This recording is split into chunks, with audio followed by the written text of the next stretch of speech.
guard against the acquisition of unwarranted influence, whether sought or unsought, by the military-industrial complex.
We were live on Rise the Audio. I just checked. Okay, welcome back everyone to Anonymous Bites Back. This is an Assange special tonight. We have journalist Juan Passarelli in, and we have Steve back. They did an episode on Slow News Day earlier today about the Assange case, and we'll kind of just continue where they left off to not repeat anything you guys already heard. I know many of you are back and already heard the episode earlier today, so if you didn't, you know where to find him, and just to be sure, I'll post it again soon. But welcome back, and please help us share it around. That's what we depend on. You know, many of us are being shadow banned and kind of pushed down on social media, so we depend on you guys to share it on different platforms, not just on Twitter. And if you have stuff you want mentioned on the air, then use the YouTube chat.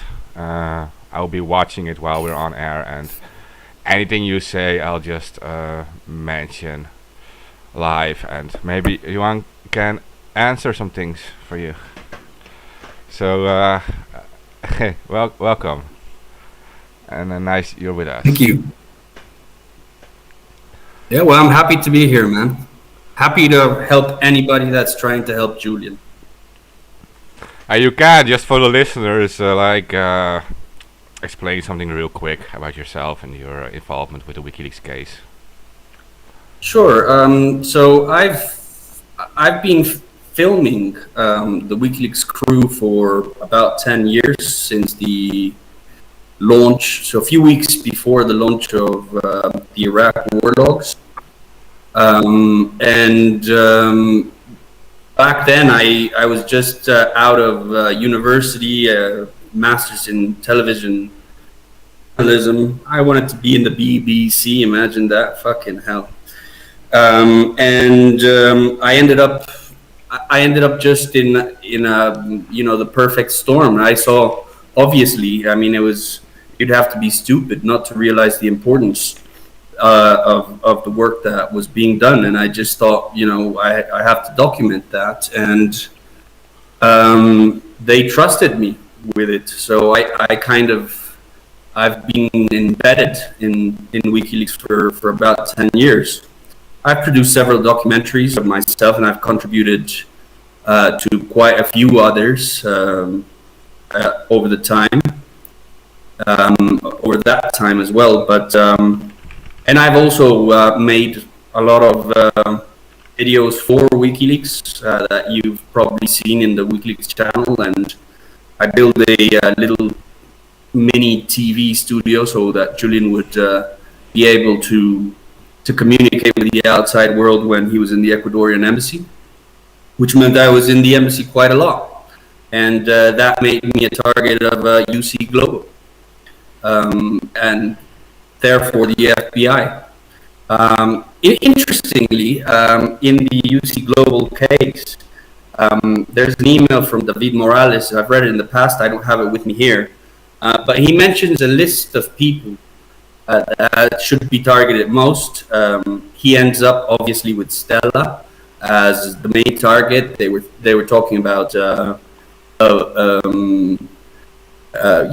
putting a man just to do that, to target her and even her family in a European country.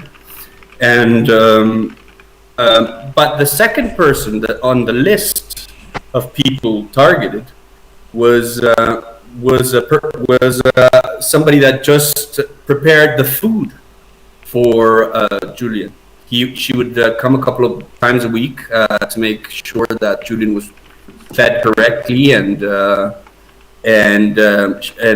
she would leave recipes or stuff in the fridge for him to eat, and it didn't really when I was reading it, it didn't really clock. I didn't really clock it. It was just like, okay, yes, she was a person that was around a lot of the time. Then I was talking to somebody very close to the case, and they said, don't you find it very interesting that she's always at the top of the lists? And then they talk about poisoning Assange, and I said, "Oh my God, you're absolutely right." I was like, "Wow, this is, could be nothing. Could be just that she was a frequent visitor. She visited every week at least. Could be that they were already thinking about that way back when they started their relationship with Sheldon Adelson and most likely the CIA."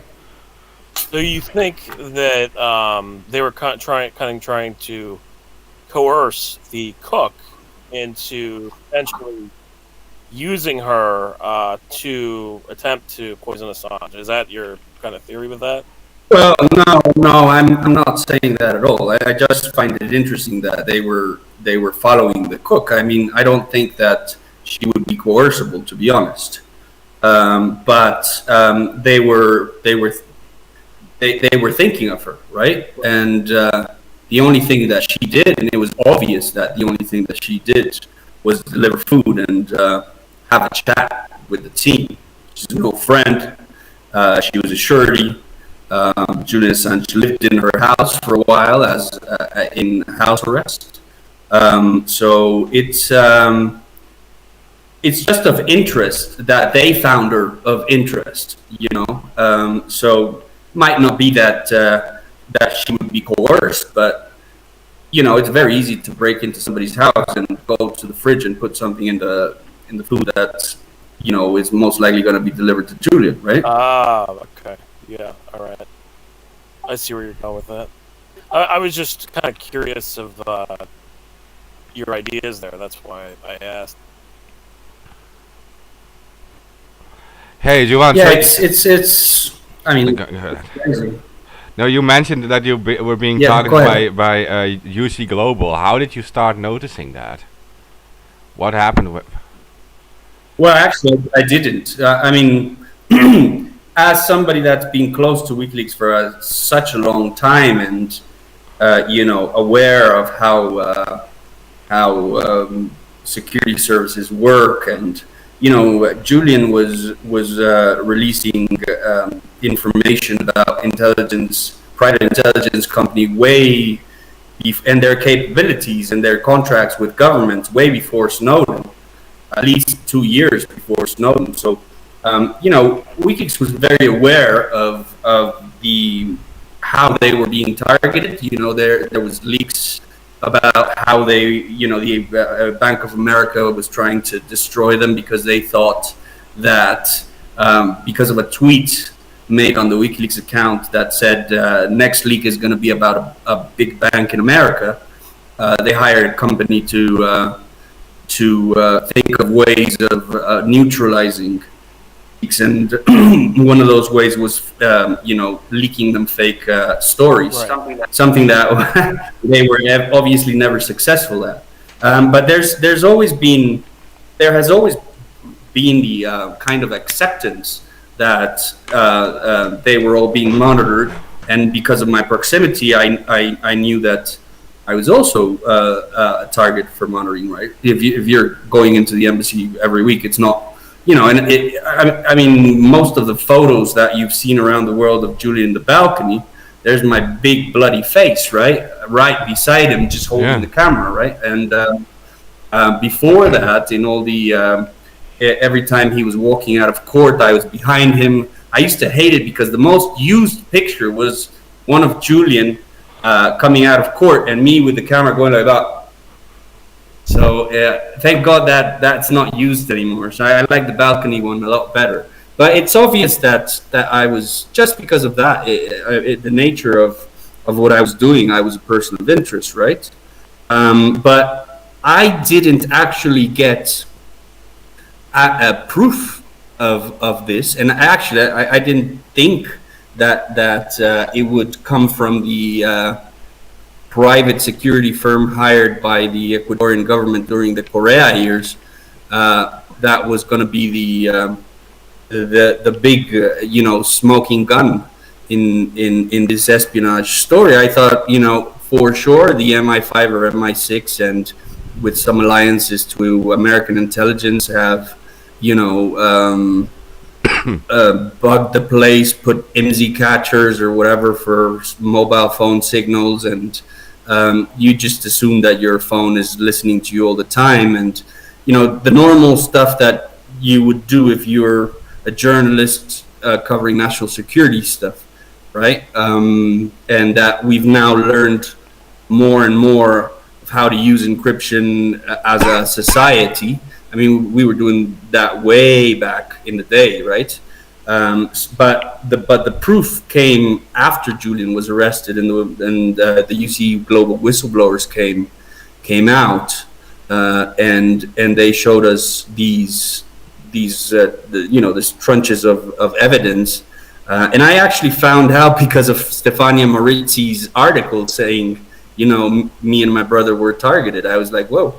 Actually, I wasn't even surprised. I laughed, and I sent it to my mom. This is a funny story because people don't believe you when you say, they are listening to me through my mobile phone, or they're recording my text, messages. I don't ever use SMS, but just my messages and that type of stuff.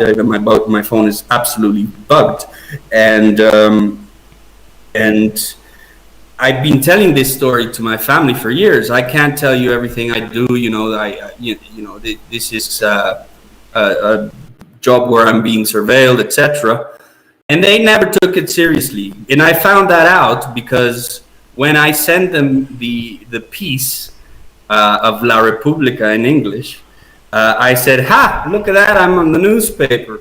And my mom went, "Oh my God! What is my son into? Are you gonna get arrested? What the fuck?" And I was just like, "Come on, Mom. I've been talking about this for 10 years or 9 years. You didn't believe me?" and then I really started thinking about this whole idea that it, it's such a James Bond thing, laser microphones pointed at the embassy.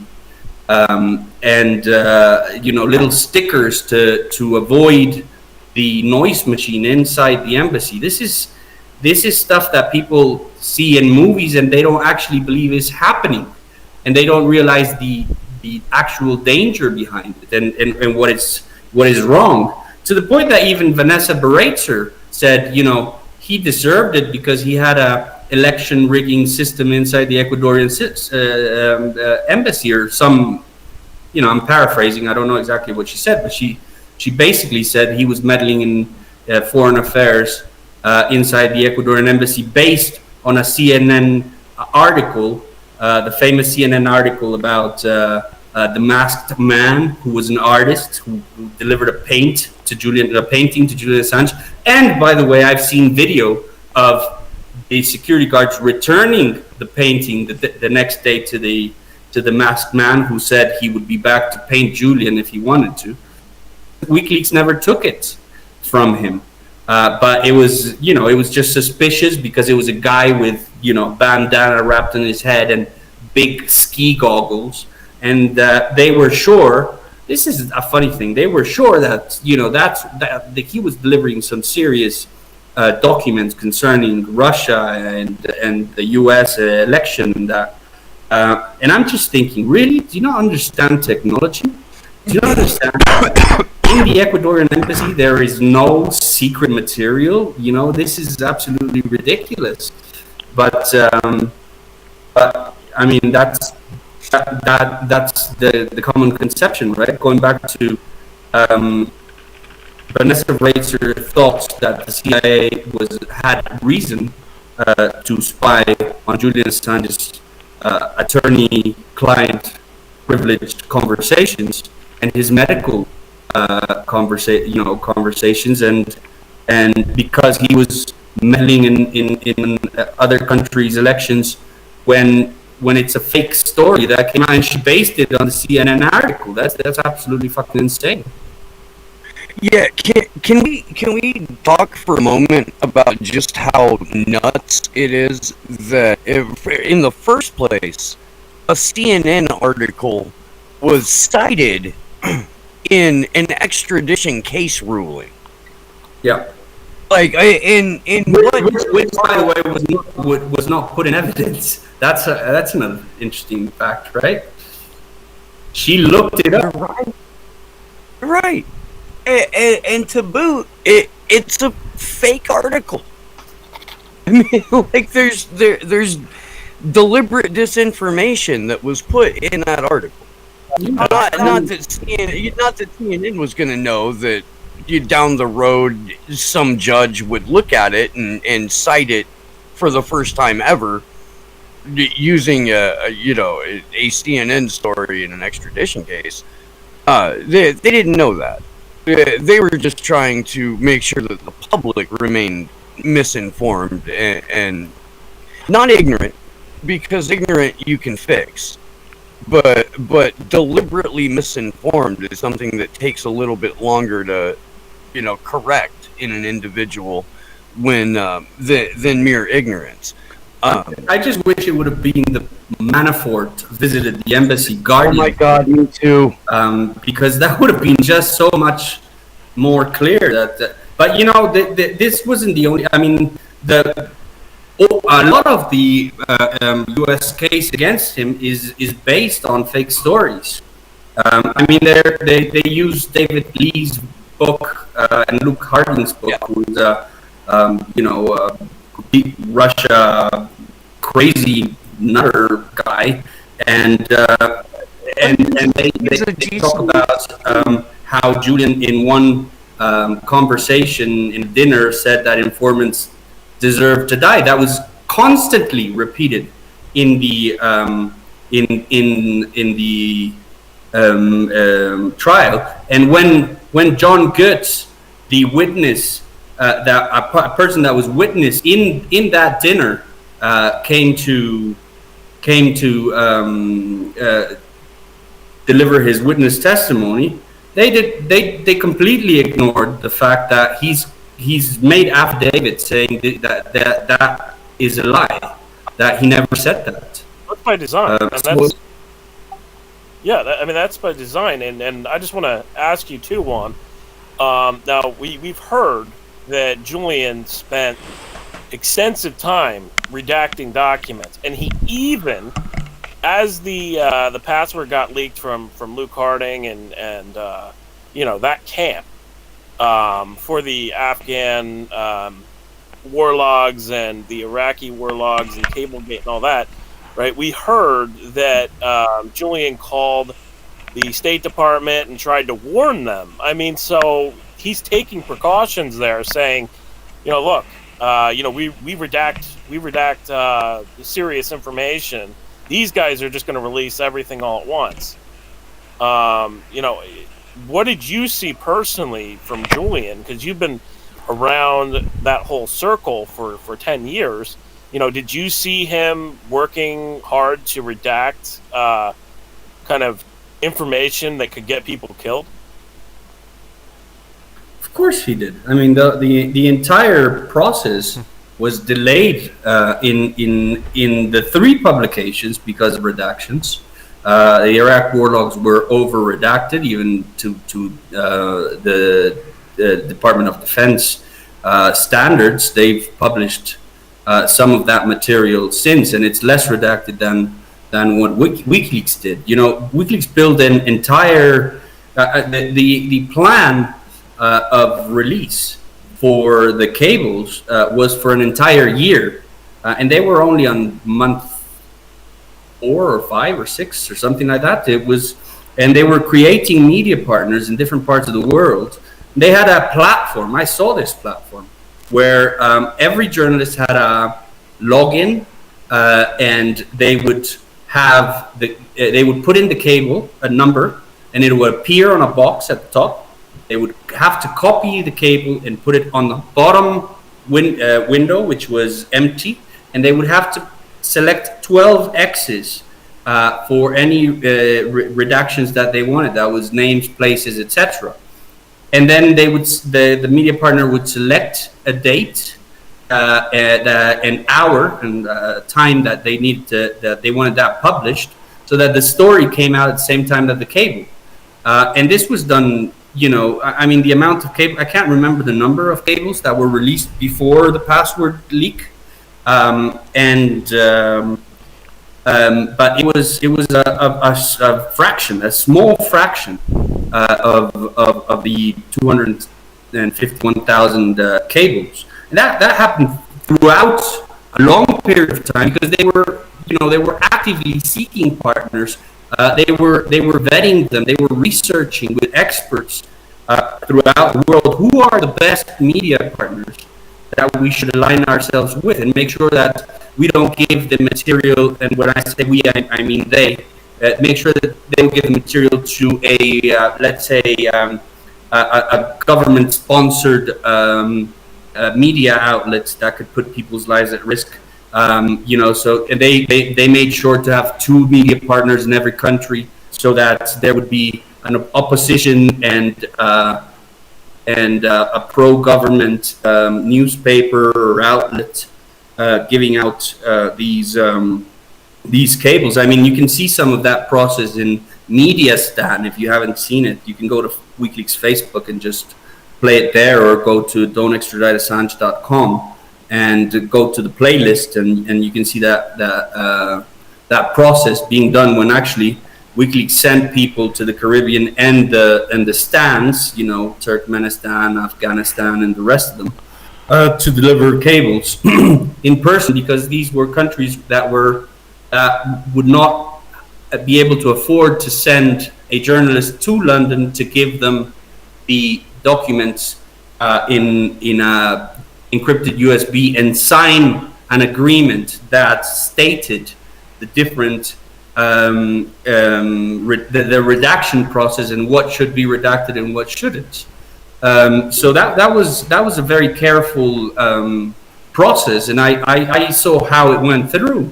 And when it became, the book came out in February. The actual cables came out in September the 1st or 2nd, something like that. Early September that year, 2011. And the reason why it came out so late is because somebody who's a hostile person, former worker for WikiLeaks, disgruntled employee, knew a little bit about the structure of the website, and knew that in some mirrors of the website, because WikiLeaks was receiving DDoS attacks all over the place, and the infrastructure was, they were growing their infrastructure and being able to add capacity to the amount of visitors that they were having. I mean, at some point, WikiLeaks was able to receive something like 3 or 4% of the internet population at the same time. But it was being attacked constantly, and WikiLeaks went down quite a lot of the times, and would have to tweet, just IP addresses to be able to access it, rely on mirrors and etc. to make sure that it was uncensorable, right? And in some of these mirrors, there was a file called XYZ, and if you it was a folder. You went into that folder, there was a file called Z. So even though the password was out, it took some hostile entity to put 2 and 2 together and feed it to the media to attack Julian. So it was, I think it was David Lee's idea of being in a spy thriller type of thing where Julian Assange meets him and writes the password and, omits a word that he has to remember in order to be able to access the file. And he says a temporary website in his book, which is probably true. Probably there was a Onion website created so that you could access the file, but that doesn't mean that the file would disappear. It's just his incompetence in understanding the technologies and breaking the contract by releasing a fucking password. That's for an investigative journalist. He couldn't even open the zip file that the goddamn thing came in. So it was just pure incompetence on his part, and then malice and complete recklessness from a disgruntled party. So that person should be in jail, not Julian Assange, if it was about putting lives at risk, right? Actually, right. David Lee and that guy. Yeah, no, I agree with you, like 100%. 100% there. I mean, if they want to put anybody in jail, those two people are who they should put in jail, because they're the ones that were reckless, while Julian was redacting names and redacting places and taking every possible precaution while still giving public transparency to the situation that was going on in Iraq and Afghanistan. Which is a sad story, actually. A sad story. Just to add to that, I was present a lot during the final, during August, when the thing became a little bit frantic after Der Freitag published that they had been able to access a file online with all the cables. That suddenly became big news within some spheres. And I saw how, Julian was really careful to try and warn as many people as he could, including Human Rights Watch and other NGOs that might be able to warn people about these things. Human Rights Watch had access to the cables to be able to comb through them and see if there was people that could be put at risk. Julian talked to every fucking embassy that he could think of to try and get a hold of the State Department. Starting with the American embassy, they fobbed them off. Little by little, they kept on going. He called the Australian embassy to try and get the mobile phone of the ambassador in London, because the only thing he wanted was to be able to meet with a U.S. representative in Norfolk, where he was at house arrest, so that he could tell him the entire details of what was going on, because he couldn't tell them on an open line, obviously, right? And this went out for weeks until they managed to finally get a hold of the State Department, this lawyer from the State Department. And I think the conversation is public. It's been out for a while now.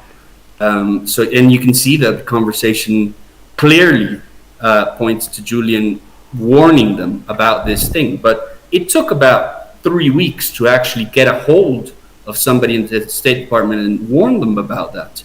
So the State Department, for pure ineptitude or being asshole-ish or just wanting to take advantage of the situation, ignored the warnings of WikiLeaks for weeks, until it got unignorable, because Julian was calling politicians and other people to try to get a message through to Hillary Clinton.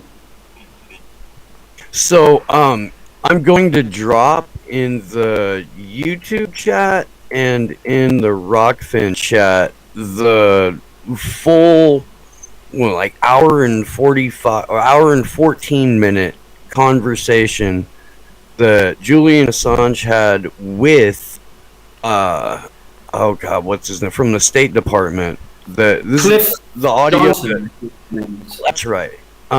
This is the audio that was released by Project Veritas back in December, I think. Yeah. One of the things I really regret back in the day, in hindsight, 2020, my birthday is late August, quite late August, and I took off to have a party, and these historical things were happening, and I wasn't able to witness them. And you know what? I can't even fucking remember my birthday party. Yeah, I can't remember what I did that day. So that taught me a very important lesson. Don't fucking leave when shit is going down.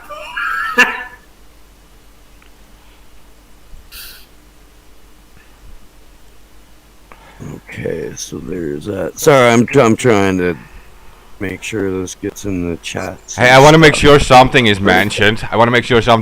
Because you guys talked about the Guardian, right? And it was people from the Guardian who released the information to crack into the file. But to his credit, we had Ian Overton on, and he worked together with Assange on redacting the war logs, and he never stopped supporting Assange, and he wanted us to put on record that he does not agree with his colleagues on that, and he is still. Yeah, well, actually, Ian Overton wasn't actually from the Guardian. He's from the Bureau of Investigative Journalism. He was the editor of Bureau of Investigative Journalism. Yeah, when we had him on, when we had him on, he had the Guardian on his bio. So. I see. Maybe he worked at the Guardian at that time, but when he was releasing the war logs, he was definitely doing it under the name of the Bureau. And he's right. I mean, he's always been somebody that behaved in a very professional manner. He released the documents and found amazing stories, including, I mean, if you've seen my film, I did a 38-minute piece in August last year about the entire story, like the 10 years, what happened, what was the information released, and why they want him in the U.S. right, without all the bullshit and all the noise outside. And Ian found some amazing stories of torture and how they tortured a little girl with a drill and killed her, and death squads in Afghanistan, and just crazy stories of a teenage boy riding that is on a checkpoint, and a car driving too fast, and he opens fire and kills a family. This is just gruesome stuff that they had to research and they put out. And these documents, he helped Ian Overton. He helped WikiLeaks change the narrative of both the wars. So yeah, he's a good guy. Yeah, I just want to mention that real quick when we were talking about the Guardian. That I remembered he had it on his bio. I didn't want to say like everyone is always bad there, but clearly there's a policy going on from higher up or something. So. Well, to his credit, the editor of the Guardian, I can't remember his name right now. He had a lot of courage to put out what they did. The Guardian did some amazing research into the documents. Unfortunately, they went down the path also of falling into the propaganda trap. There's amazing journalists inside the Guardian that did great work. And I think the change in leadership actually is a factor in the downgrade of quality of Guardian news stories, especially. I mean, at least in the WikiLeaks documents, where WikiLeaks documents or WikiLeaks is concerned, right? Mm-hmm. We know from Snowden's documents that a lot of these journalists, not specifically just the Guardian, but a lot of these journalists were working with the national security state. So, I mean, like, are they kind of being silent or taking a certain narrative because of special interest? Is that a possibility, do you think? Well, the declassified UK, I'm going to talk about the Guardian because that's what I know of. And maybe I'll start with the BBC. We know that in the 90s or 80s to early 90s, there was MI5 vetting who would become, who would be a journalist in the BBC and who wouldn't, right? That should have been a bigger scandal than it was. It's kind of like the Kremlin being in Russia today, right? But because it's the Britain and it's the BBC, somehow it's not important as important for us to understand that what the BBC has become or has been for a very long time is a spokes. You know, it's a megaphone for government narratives. In the Guardian, Matt Kennard from Declassified UK, he wrote a very strong piece about how the Guardian has been basically has succumbed to the national intelligence in the country by joining several, I think one or two boards that include this National Security Board, and just basically cozying up. And by doing that, they've gotten quite a lot more stories from sources in the intelligence sector. So, I mean, it's a fantastic article. If you look at, security sector, declassified UK, Guardian, you'll definitely find it. And it explains very explicitly explains in a lot of detail how the Guardian's reporting has changed since the new editor took place and they started joining these groups, becoming more of a part of the establishment, right? This is a problem that Julian used to talk about. When media becomes powerful, they're invited to the table of power, and they become part of the same establishment as the politicians and big corporation bosses and the big money. That's something that it tends to happen, and that blurs out a lot of the good reporting, right? That's probably why people like Seymour Hersh have to jump from newspaper to newspaper, because they won't publish his stories, even though he's one of the best investigative national security journalists in the world.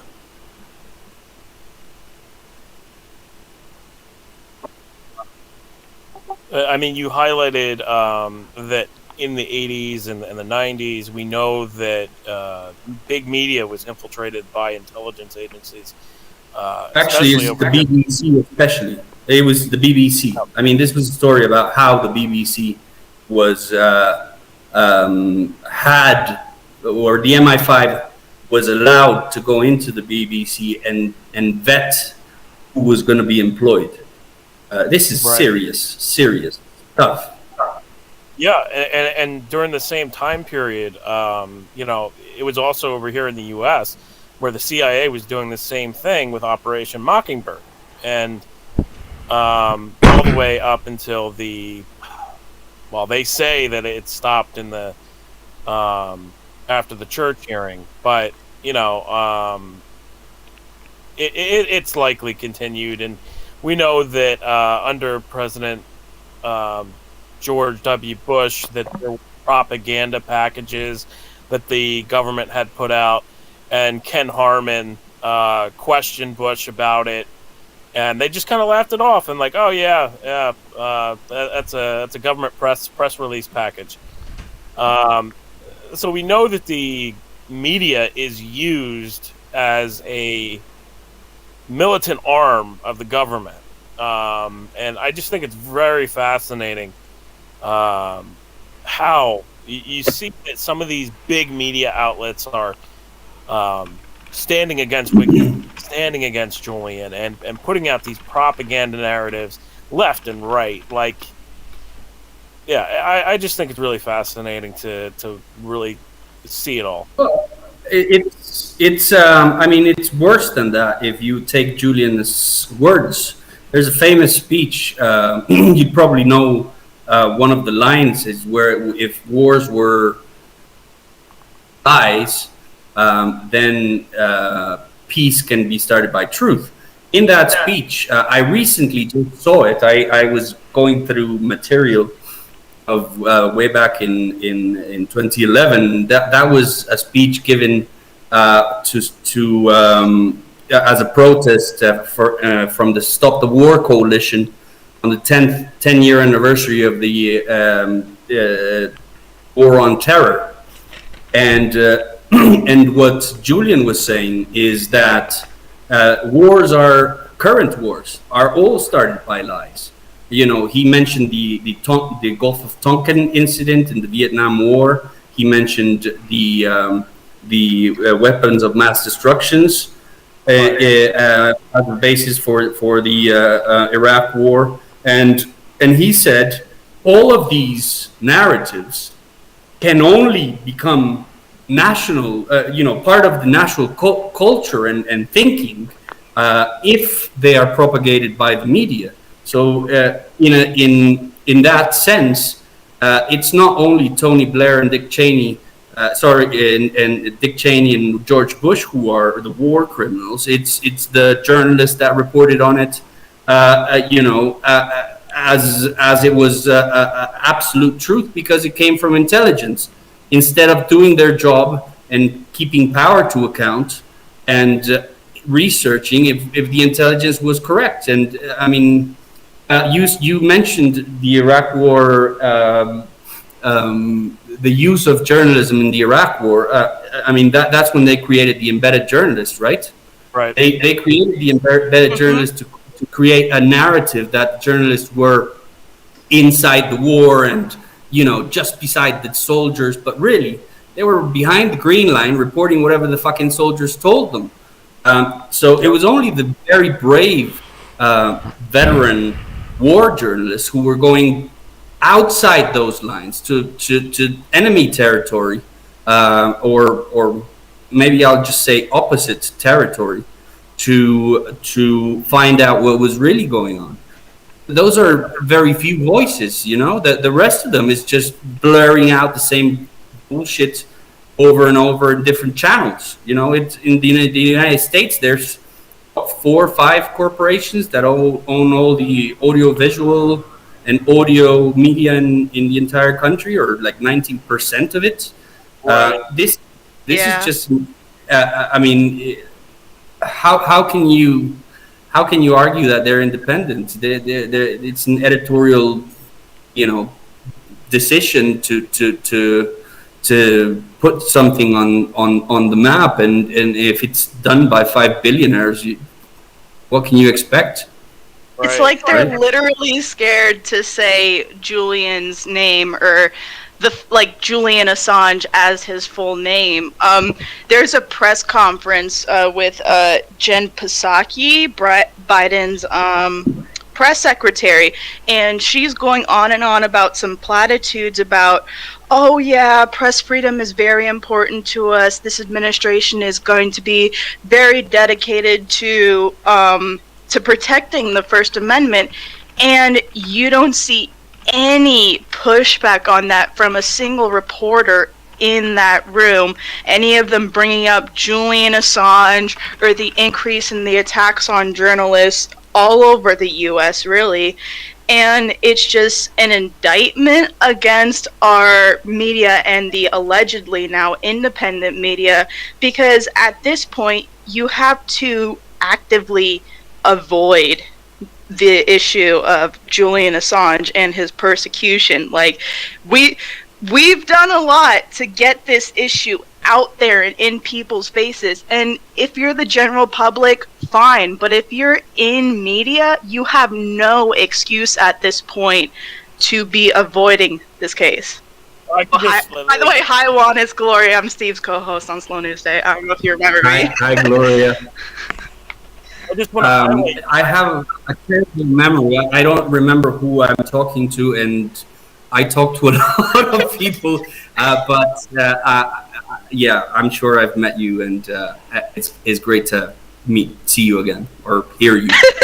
Thank you. I just want to highlight real quick is that Julian actually tweeted this out. Council on Foreign Relations links to major media holdings. Full graphic here. It comes from, I think it's a Switzerland foundation. It was SWPRS. I can't remember what that is. But basically what it shows is it shows the American empire and its media. It shows all these journalists connected to the Council on Foreign Relations, all these journalists connected to the Bilderberg meetings, all these journalists connected to the Trilateral Commission. And it shows, as Juan said, that all of these major media corporations are kind of owned and operated by a few small companies. Yeah, there's a fantastic film from John Pilger called The War You Don't See. I recommend everybody to see that, and it's free. You just have to go to johnpilger.com and look through his films. He's one of the few filmmakers that understands that information should be free and puts them out right when he's already recovered his money, rather than stashing it there somewhere in a box to try and get a little extra buck from whoever is selling it. Sorry, I'm deviating a little bit, but in this documentary, he explains very eloquently and almost in the voice of these journalists who reported on the war, on the Iraq War, on conflicts between Israel and Palestine, how they've contributed to these wars, and he asked very strong questions about why didn't you question this, and journalists don't have answers. You know, a lot of the time it's just, I don't want to say journalists in general are bad in these media, because their job is to report on whatever the editors say. So it's really about the editors and the editorial board, what goes on and what gets put out and how it gets put out and with what words, right? With the words regime or with the word government. You know, these are little changes that create a narrative, a social narrative that gets put out into the general population. Right. And I mean, I just want to say one quote here. This is from a former Army major, and this is from Major Todd Pierce. He says, the CFR acts as a primary provocative using psychological suggestiveness, as you just said, to create a false narrative of danger from some foreign entity, with the objective being to create paranoia within the U.S. population that it is under imminent threat of attack or takeover. And this was written in Consortium News by a former Army major whistleblower, Todd Pierce.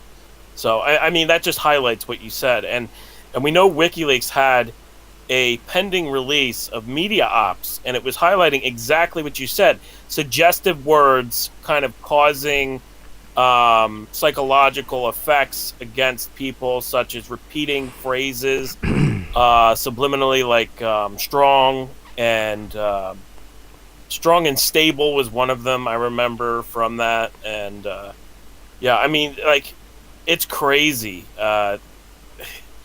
The amount of psychological manipulation that these governments go to push narratives within the population.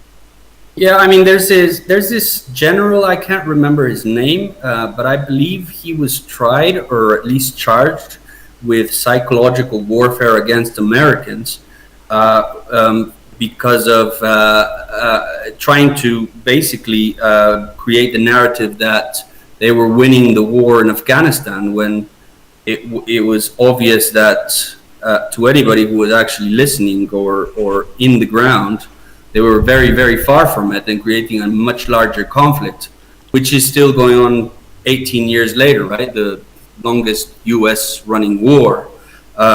This is, PSYOPs is something that's gone on for, I would want to say centuries. I mean, this is as old as apple pie in America and the rest of, I mean, I don't like to bring out the Nazis when I don't have to, but the rule book on propaganda was written by the Nazis, right? It's still the same thing that they use, and you know, in the case of WikiLeaks, using WikiLeaks put lives at risk.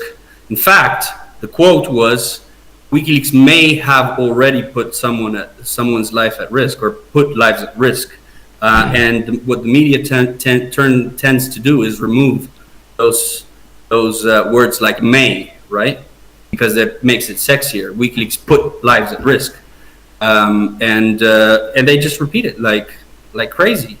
And if you imagine that in Julian's case, systematic propaganda, sophisticated, world's best propaganda machines of 5 countries, right? The United States, Sweden, the UK, Australia, and Ecuador, aimed at destroying the reputation, the image of Julian Assange. You can easily understand that this is why people shy away from the subject and think ill. Even people as educated as a special rapporteur of torture in the United Nations, Niels Melzer, who, when he received first communication from Julian's lawyers saying, can you please take a look at Julian's case, we think that he's being tortured, he stated several times that he just immediately had, in his own words, this visceral reaction of him being a hacker, a rapist. This is the other word that I find hilarious, the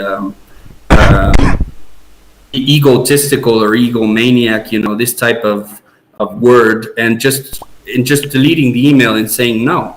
You know, this if you think you're not affected by the narratives that are put in as propaganda or psyops, then you don't really understand how the world works and how communication systems work, because it's impossible not to be biased. This is why also I refuse to give any comment on Venezuela, for example, because I think I know as much of it as I know about North Korea, which is also a country I refuse to say anything about, because the only thing that the most of the information out there is propaganda. What I can tell you for a fact is that the United States has been meddling in Venezuelan elections and democracy for decades, since Hugo Chavez took power. And I know that for a fact because WikiLeaks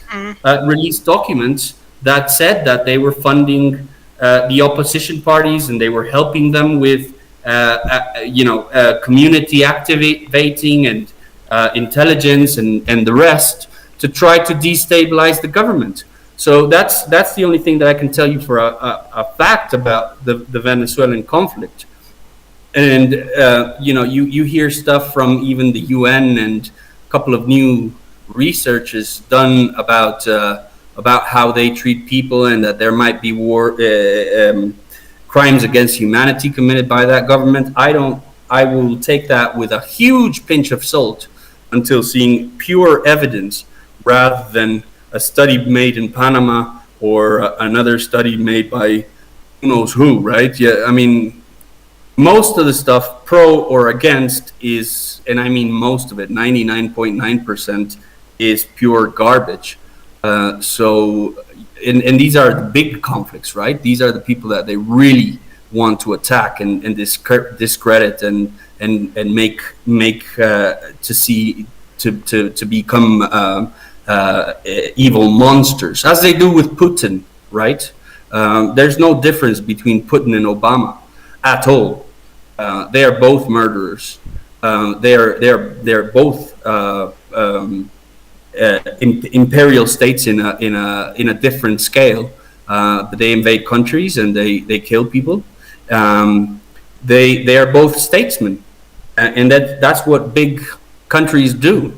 So, but you mentioned Russia. The media still uses Soviet fucking Union even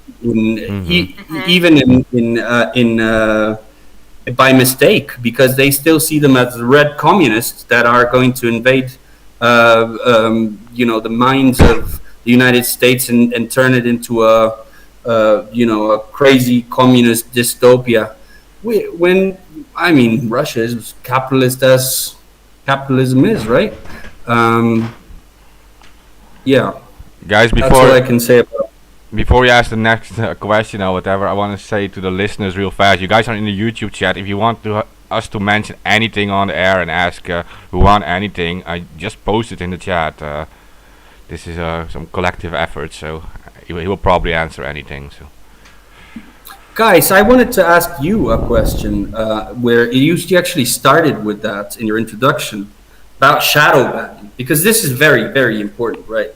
Now Silicon Valley has taken off the cloth of not being partisan, of not taking a political position, and they are actually they have contributed to election meddling. They have contributed to spreading the propaganda or whatever narratives major powers want spread, and people like you guys and me are being shadow banned.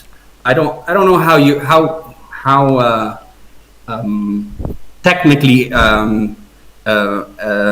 savvy are your audience, but I mean, this phenomenon of censorship by creating a system where the algorithms just hide you is exactly the same as censoring an account and closing it because they don't like what you have to say. And I wanted to hear about your experiences, since you guys are experts in social media and in just communicating over the internet. I mean, you go first, okay. Yeah, I was just going to say I'll start because my name starts with an A. I thought that was a good lead-in. But anyway, like, I've been censored on every major platform. I had accounts deleted on Facebook. I had my journalism account deleted on Medium. I've had Twitter suspend multiple accounts. I got my latest account back, and it kind of seems like I'm in a box just screaming at myself. And I barely get any views unless I use DMs and DM a tweet to a group DM. And then things kind of pick up and the tweet goes somewhere. Besides that, I mean, I get no traction now. Like, none. And, the account was... Same people comment and retweet you. Is that what you're saying?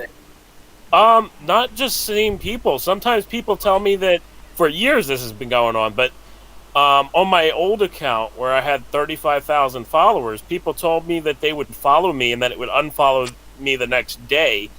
There's all sorts of tricks that Twitter has been using. And just personally, I mean, I'm sick of it. I'm like, we're all working on building alternatives, and I'm done with it. Like, it's just so ridiculous what they've been doing to all of us. I mean, it's killing our ability to have a free, open discussion on topics. Whether you agree or you disagree isn't the point. It's the fact that a democracy allows for people to openly and freely debate. And by taking away some of our voices, you're not allowing that to happen. And it's just like kind of, you have the wrong type of thinking. We're not going to allow you to espouse your views, you know? Yeah, I mean, we've all had it. Mark's had it too. I'll let Mark go on and speak about what he's had happen to him. Yeah, like they tend to shadow ban me on these specific moments, on the weirdest moments in time. Like, for example, when Julian was taken from the embassy, we were made aware of it like a week or so before it was happening. There were these rumors that they were doing it, that we're going to do it, and we were like trying to. I myself was trying to rally people to go into the streets there to protest, and it was 13 hours before he was actually taken from the embassy. Like, it was in the middle of the night, and that was suddenly shadow banned everywhere. I did the checks on it, and my tweets weren't like reaching anyone outside of my own followers anymore, right?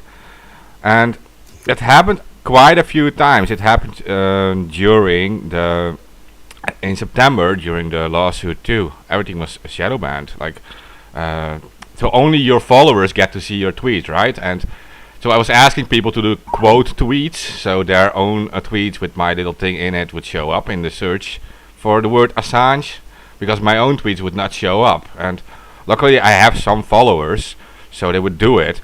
But there's plenty of people who don't actually have that luxury of having quite a large amount of followers in that sense. So they I go ahead. Go ahead. I've never had more followers than I do right now, and I've never had fewer people see my tweets. When I had like 500 on the account, they had more range than they do right now. In fact, if we're in the middle of a Friday tweet storm, if I come up with one of my own, it will have an identical number or plus or minus 2 or 3 of likes and retweets. Mm-hmm. Meaning, like, even when somebody retweets it, nobody else sees it. It doesn't go anywhere. You know, and this will number, you know, a couple hundred, but it's just the people who liked and retweeted it that are seeing it. You know, so there's that. I do get the thing where Twitter will like unfollow somebody almost immediately after they follow the account, or like I'll start to gain, you know, quite a few in a day, and then I'll come back and check, and I'll have like exactly 10 less than what I started the day with. It'll be like for every 6 followers I gain, I can keep like 1 or so. Is pretty much what it is. On top of, you know, the quote-unquote Twitter fact-checking that says official sources may dispute this claim, and then it bleeds over onto YouTube as well, where me and Steve are getting called QAnon. And last night's episode of Anonymous Bites Back actually got the QAnon context warning too. Oh, nice. Despite how much we all hate QAnon. YouTube has fucked us to the point to where when we got on Rockfin, they told us, you know, channels are lucky if 5% of their YouTube audience follows them over to a new platform, especially a brand new one like this, where the premium content is behind a paywall. You know, like not. So they were like, if 5% of your YouTube comes over, dude, you're stoked. If 10% comes over, you're absolutely fucking crushing it. We are 1,500 people short of lapping our YouTube subscriber count on Rockfin right now. Right now. Been on the platform less than a year. And YouTube has mass unsubscribed. The most they ever did was like 9,000. But they've never let it get back up to the point to where they have to unsubscribe 9,000 people all at once. I just want to add one more thing in regards to censorship that I kind of let slip my mind, and then as you guys were talking, I remembered it. In 2016, right, I was working at wearechange.org, and Twitter completely shadow banned my account. I'm not saying like the shadow banning that goes on today. People were able to tweet at me, but I couldn't tweet back at them. It was the weirdest shit in the world. And the significance of this is that Mueller accused me in the Mueller report of working with a quote-unquote Russian agent named Alice Donovan and helping Alice Donovan push her articles out. Now, I did help push out articles, but the thing is, they're saying that Alice Donovan was a Russian agent and was writing Russian propaganda. But the key thing there is that Alice Donovan was copy-pasting other alternative media journalists and claiming it was her own work, quote unquote. I don't think that was a Russian agent. I think it was a CIA agent. But I think it was very interesting that all of this stuff kind of started happening in 2016. We Are Change was also hacked as well, right before the election. Like probably a week, maybe a week and a half right before the election, wearechange.org was hacked. And all of our articles were started to be deleted off the website. It was WordPress, so obviously not that hard to get into, whatever. But my actual Twitter account was shadow banned to the point where somebody would tweet at me, I would tweet back at them, but they couldn't see me tweeting back at them. And on top of that, I wouldn't show up on people's feeds, so they would have to physically go to my page to view my tweets. So I just wanted to highlight that that whole situation did happen, and that was some of the most craziest censorship I've ever seen on Twitter. And I really hope, because Twitter used to be such a good platform for free speech, I really hope Jack gets these things under control and that it's not him doing this. Because if it's him doing this, I mean, we have a major problem. But I kind of view it that it's the social media admins that are doing this, and they have too much power. Okay, so I have one more thing to add to this too, and it has to do with our show specifically, and that is, so when we just started out with this new project, it was around 2017, we used to broadcast on Facebook too, and it was going really well, 30,000, 40,000 viewers each episode on just Facebook, and at some point it started there with the shadow banning, and that happened in a way that people, okay, so first we were missing on the live stream map. They have like this little live stream map, and they show like these circles on the world map where people are live streaming from, and they show a circle. The more viewers you have, the bigger the circle is, right? At some point we just missed on the map all the time. That's how we noticed it. And then second, what happened was people were not allowed to share more than twice. They were not allowed to share or show more than twice. If they did that, they would instantly be locked out of their account, or they would be stopped from posting in groups entirely on Facebook. Literally, Wow. they were like literally banned. So, and that is when we started to use Restream. And we stream to like right now we stream to like 10 platforms at once or something, like YouTube, D-Live, and now to Steve's Rockfin too. But we just stream to all these different places because at least somewhere we won't be shadow banned when we're streaming, right? I mean, but you're noticing it everywhere now. Like, and on Twitter, it's really bad too. But on Facebook, it was really visible, and everyone was messaging about it too. And they were saying it like, "What's going on here? Like, you're not even showing up on a live stream map, while you have like 40,000 viewers." There was like you can see it on that page there that's still up on Facebook. We no longer stream there. That these episode results had like 40,000 viewers, and that was more than most of these streams at the same time. So it didn't make sense, and they did everything they could to ban us from it. And at first we used tricks, right? And we set our location to locations where something big was happening, right? Something shocking was happening. We were checking the news. Something was happening, and we would switch our location to there and try to pull in people like that. And it worked for a while, a few episodes. Yeah, and then we were banned entirely from the map again. So,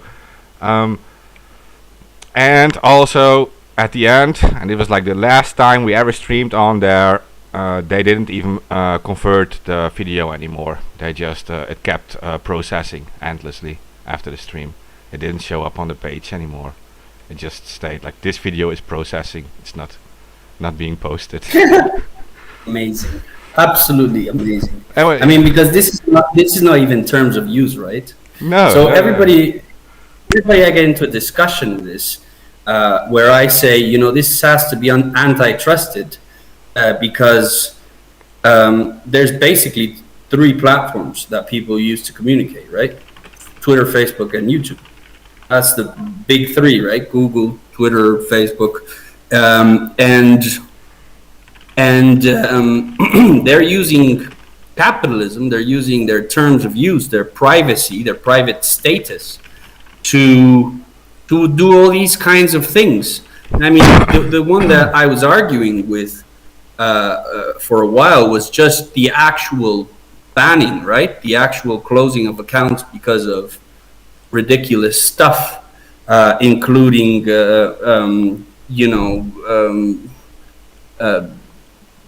this incitement of violence by Trump, etc. I mean, they closed the account of the world's most powerful person. Obviously, he wasn't the most powerful person at that time, but his position was, right? They managed to close the president of the United States account. This is absolutely crazily unbelievable, right?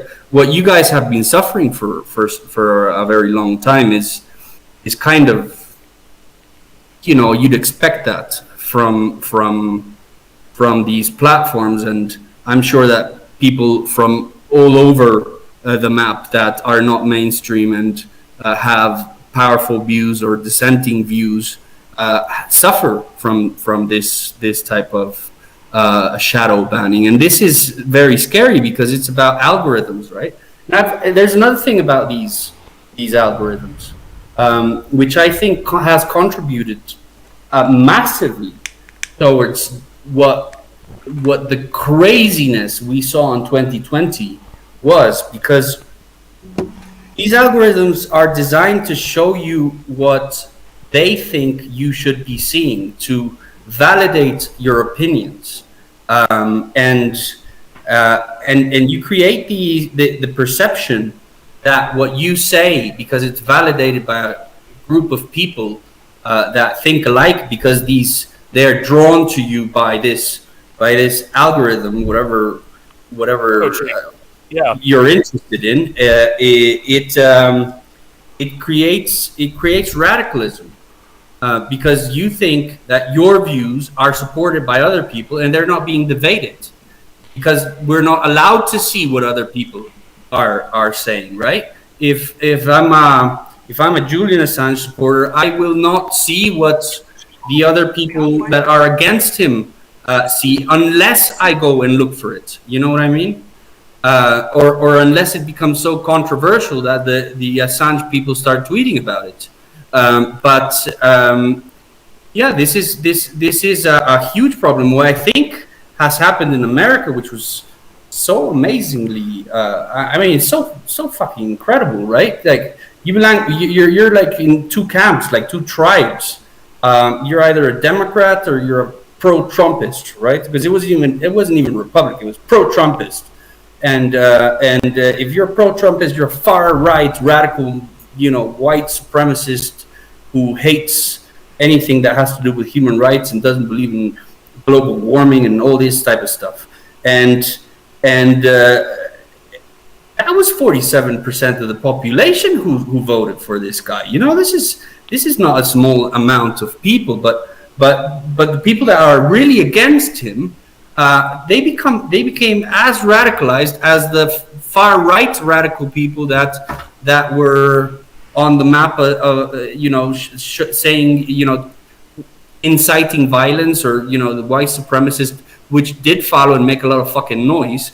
But this was a major amount of people that suddenly just became absolutely obsessed with "I'm right, you're wrong," and the world doesn't work that way. The world does not work on binary terms, but we are being taught by these algorithms to think in binary terms, to think, what I think is right because these people validate me, so you are fucking wrong and you should be censored. This is what is happening. And it's absolutely scary because people are allowing it. They're happy. They're happy when somebody from their opposite camp gets censored, whatever that opposite camp is. Because they're like, yeah, we triumphed. We won. This guy, he shouldn't have the right to speak. Right. This is what's happening. Well, let's say, Juan, like we on this show, we condemned that when Alex Jones, hate him or love him, I don't care.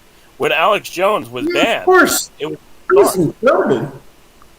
Because they use the worst person possible as a scapegoat to start these Orwellian pushes to start banning people off the platform.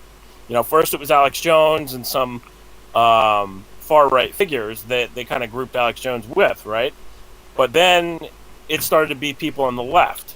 And, all of a sudden they're starting to realize that as they were cheering on the banning of Alex Jones, that opens a door now for the social media companies to come in and start removing other people. So I highly agree with you. And I don't know if you've heard of or listened to Charles Hoskinson of Cardano speak about these radical algorithms as you're speaking about them, but you guys are like dead on accurate with what you guys both say, that these algorithms cause radicalization among the population because it's creating echo chambers and it's creating a atmosphere where people are being validated for their points of view and they don't get the other point of view.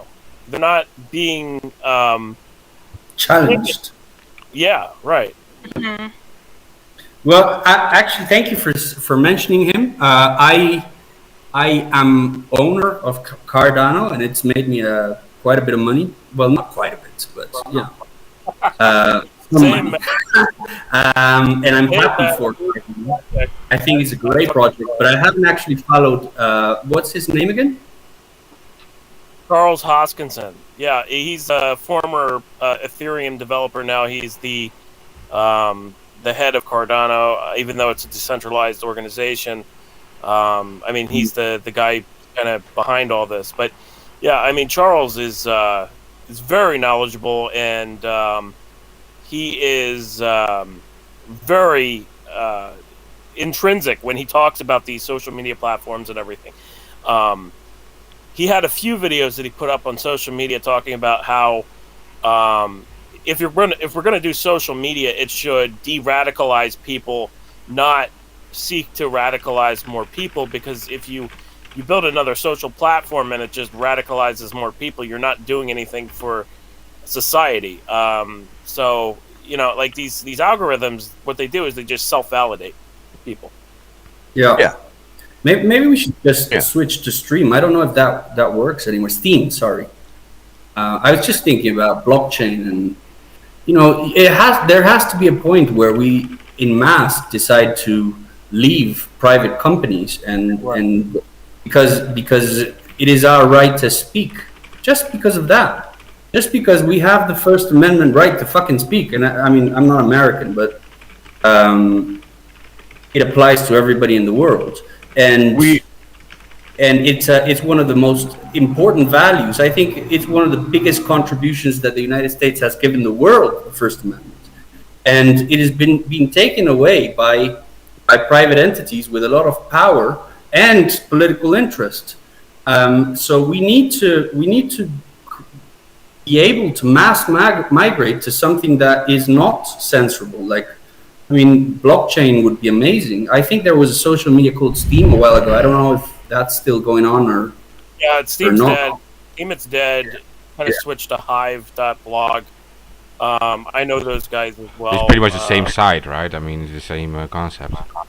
Yeah, it's the same site. But I mean, like, just some transparency.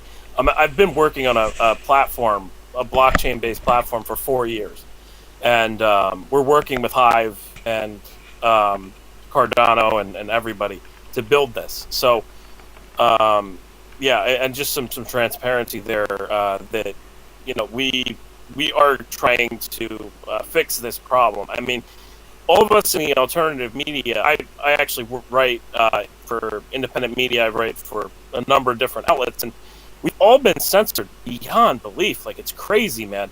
You talk about censorship. When you're censoring these alternative news organizations, you know, you're shutting off independent voices, and it's scary. It's absolutely scary, because all of a sudden, unless you're a big corporation that has funding, you can't fight back against Facebook or Twitter censoring your accounts and censoring your information and censoring your articles that you require for revenue to survive. And I know a couple people who basically have gone homeless because of they lost their revenue, they lost their sites that they were using to survive. And I mean, it's been crazy. The level of censorship that's been going on for alternative media. For instance, you talked about earlier, I forget who said it, but somebody said it earlier about independent media won't write about Julian Assange. Do you know why we can't write about Julian Assange? They will literally block our fucking page and take away our ability to earn revenue for weeks. It's ridiculous. It's insane. These guys have gone what's word? I don't. Technocratic panopticon. Sure, we'll go with that. Okay. I mean, That's fantastic. It's Whitney Webb. It's Whitney Webb's term, so gotta shout out Whitney Webb. it's just insane, man. It's just absolutely nuts. All of us in alternative media, independent media, have been so boxed in to the point where we can't do anything. You know, I used to write just some self-promotion. Like, I used to write for a number of different media outlets, or independent media outlets, right? All of them have now told me they can't afford to pay for me. So I've moved on. I can't do it now. You know, like, I'm working in blockchain. I'm working in a blockchain with other people. I mean, it is what it is. But, you know, like, some people don't have that liberty to do what I do. And it's, I've witnessed friends lose their revenue, lose their livelihood, and it's not right. It's absolutely not right. And they're just doing it at a whim. And it's absolutely scary that they're taking away independent voices, because those same independent voices are the ones who were telling everybody that the weapons of mass destruction in Iraq were not legitimate. They had no proof about it. And, you know, like, what's going to happen when we go, like, when they attempt to go to war with Iran? You know, nobody's going to be able to speak up. They're going to shut down everybody. They've shut down everybody by going after advertising revenue. They're going after people on Facebook. They're going after people on Twitter. I mean, it's absolute insanity. Yeah, it's Sorry, I just. yeah, it's I know you don't like Chomsky, Steve, but his theory on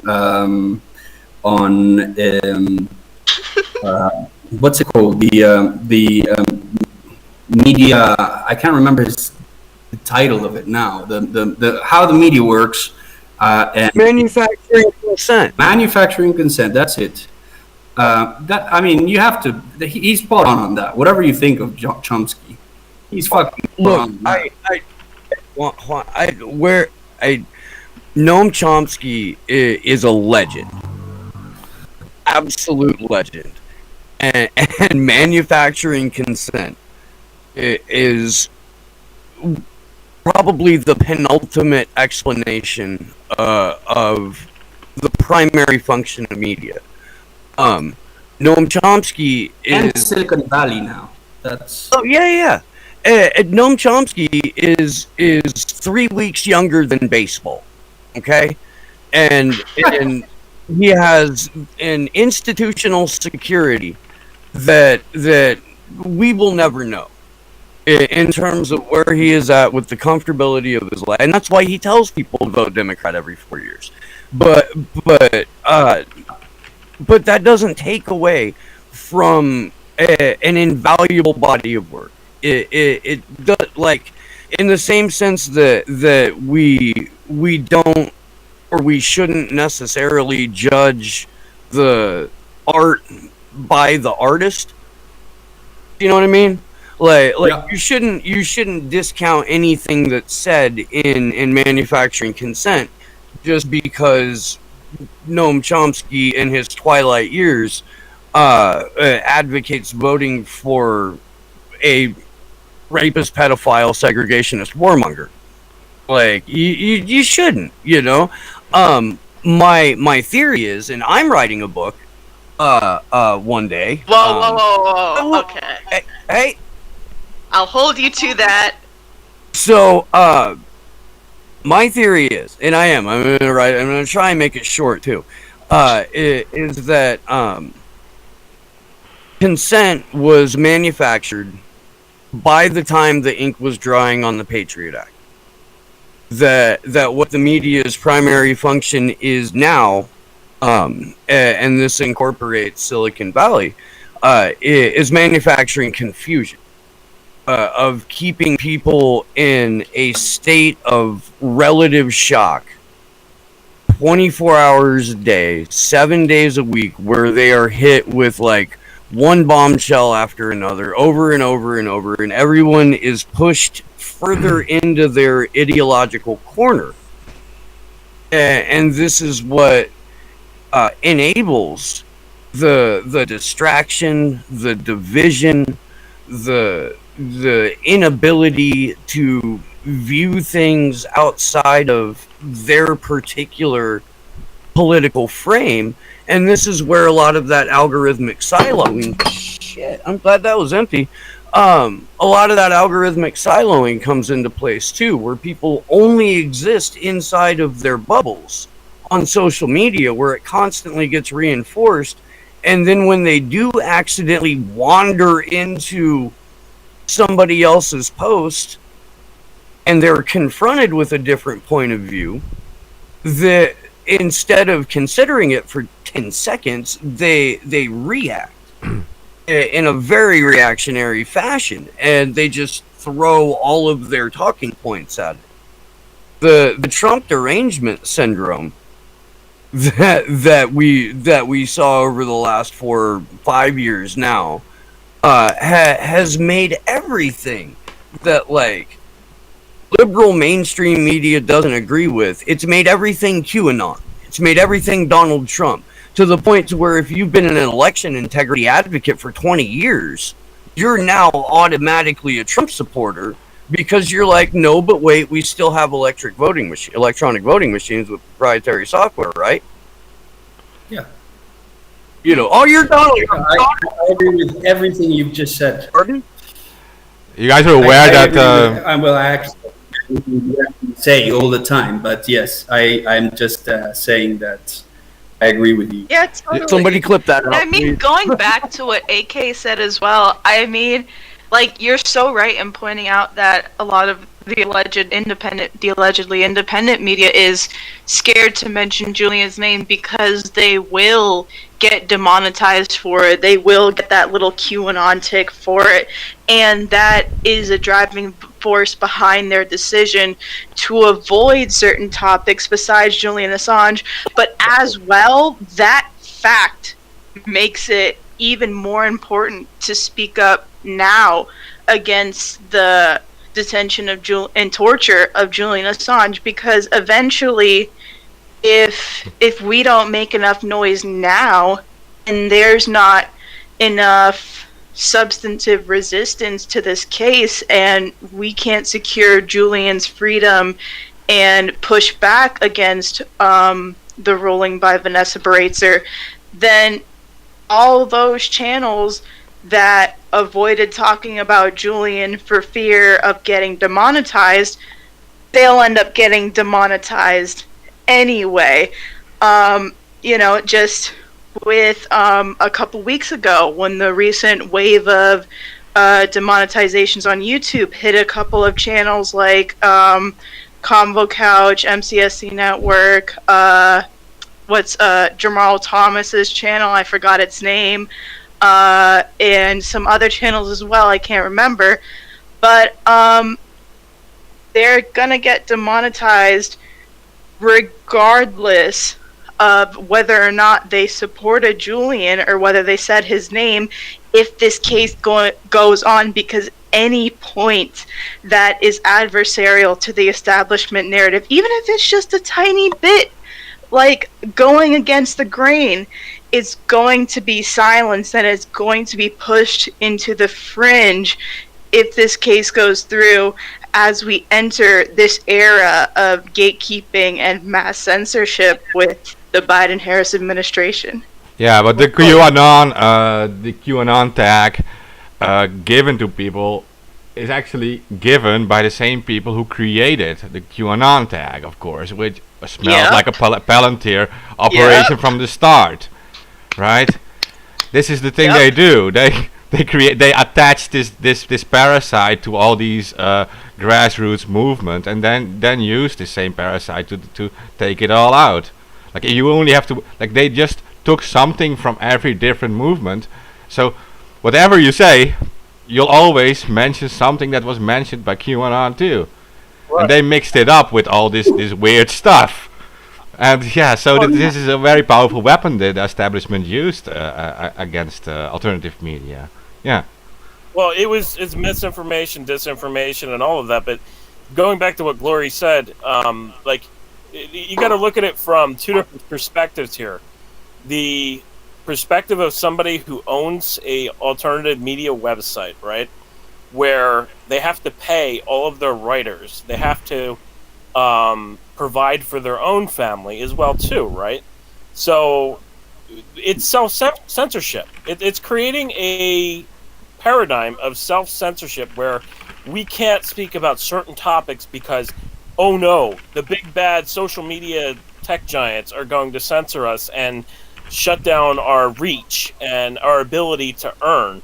And these are not small pages. These pages with millions and millions of followers, and to lose something like that, you got to outweigh, are you allowed to talk about this? Can you talk about this? A lot of us have just started going to talking about tech topics and science topics and stuff like that. But even then, they pick on you.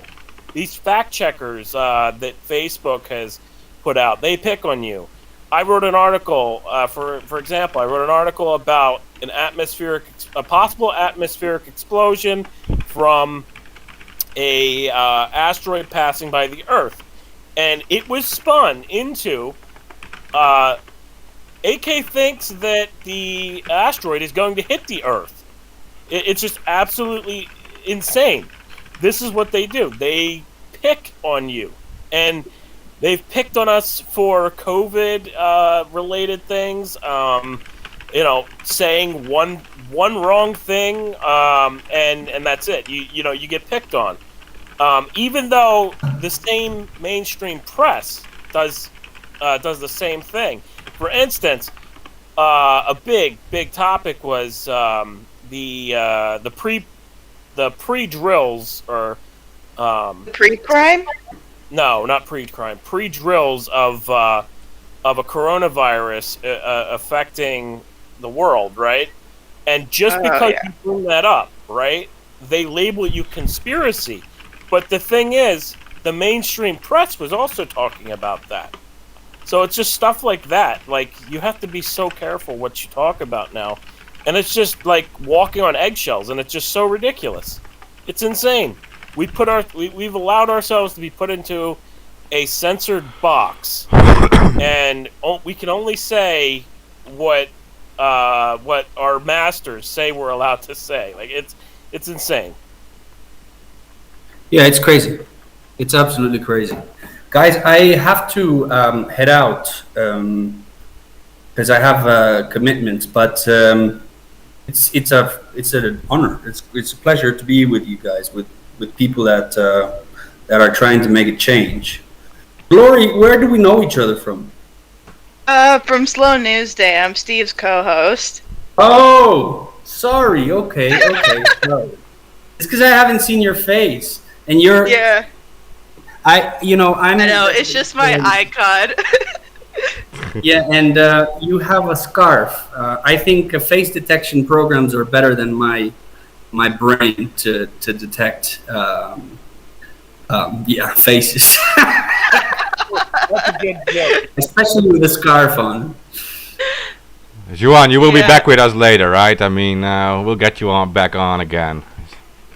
Of course you will. Of course you will. I have a couple of very busy weeks ahead. I'm in Latin America at the moment, and I have to go back to Europe. Just doing that, I think, is going to be a hurdle. And then I have to get full time back into trying to get Julian out, as contribute to getting Julian out, because it's not going to be me by myself doing it, but as much as I can.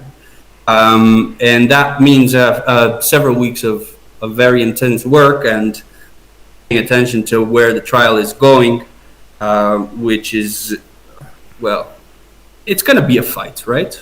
Yeah. But I'm a very negative person. I stopped being an optimist a very long time ago. But for some reason, I feel like we're going to win this. We're going to win this. This is such a flimsy case against him, and such a dangerous case against him. And there is such a growing support, definitely not by Silicon Valley and the big powers like the intelligence agencies that want him in there, but there is a growing number of very important organizations and government officials around Europe and the U.S. that are going to make this fight for by the United States more, a lot tougher. And I think that because of the importance of this case, there will be a point where judges will have to face the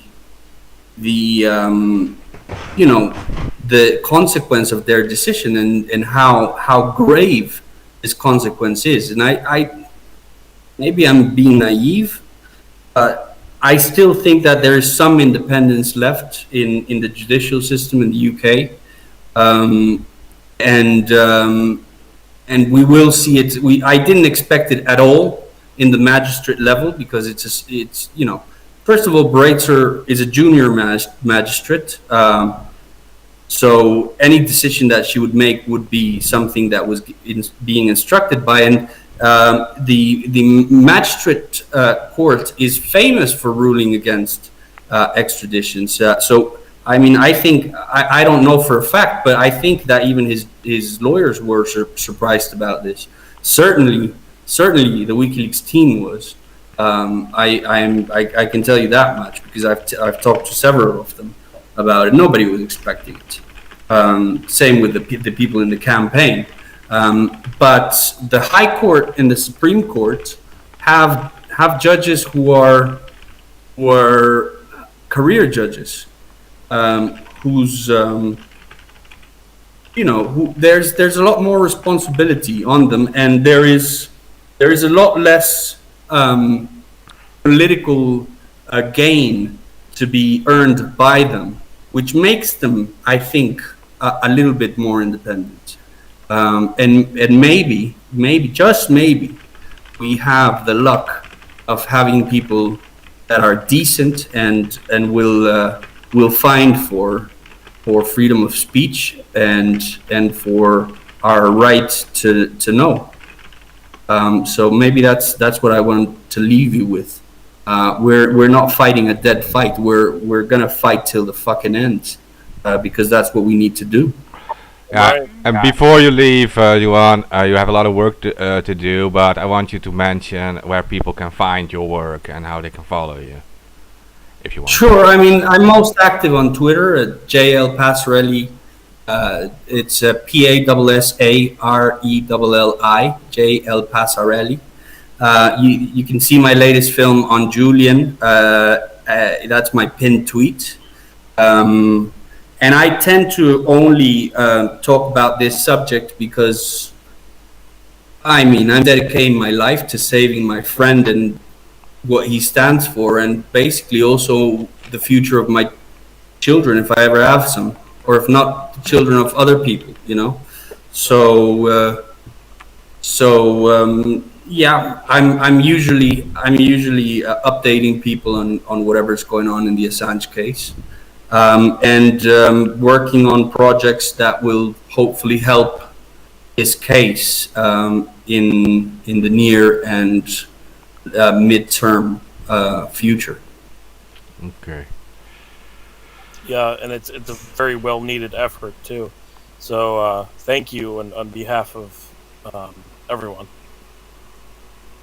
I'm really stoked I got to talk to you twice today. Yeah, well, it's great for me to talk to you guys. I mean, Love the shit Yeah, out of you, you're the man. best one.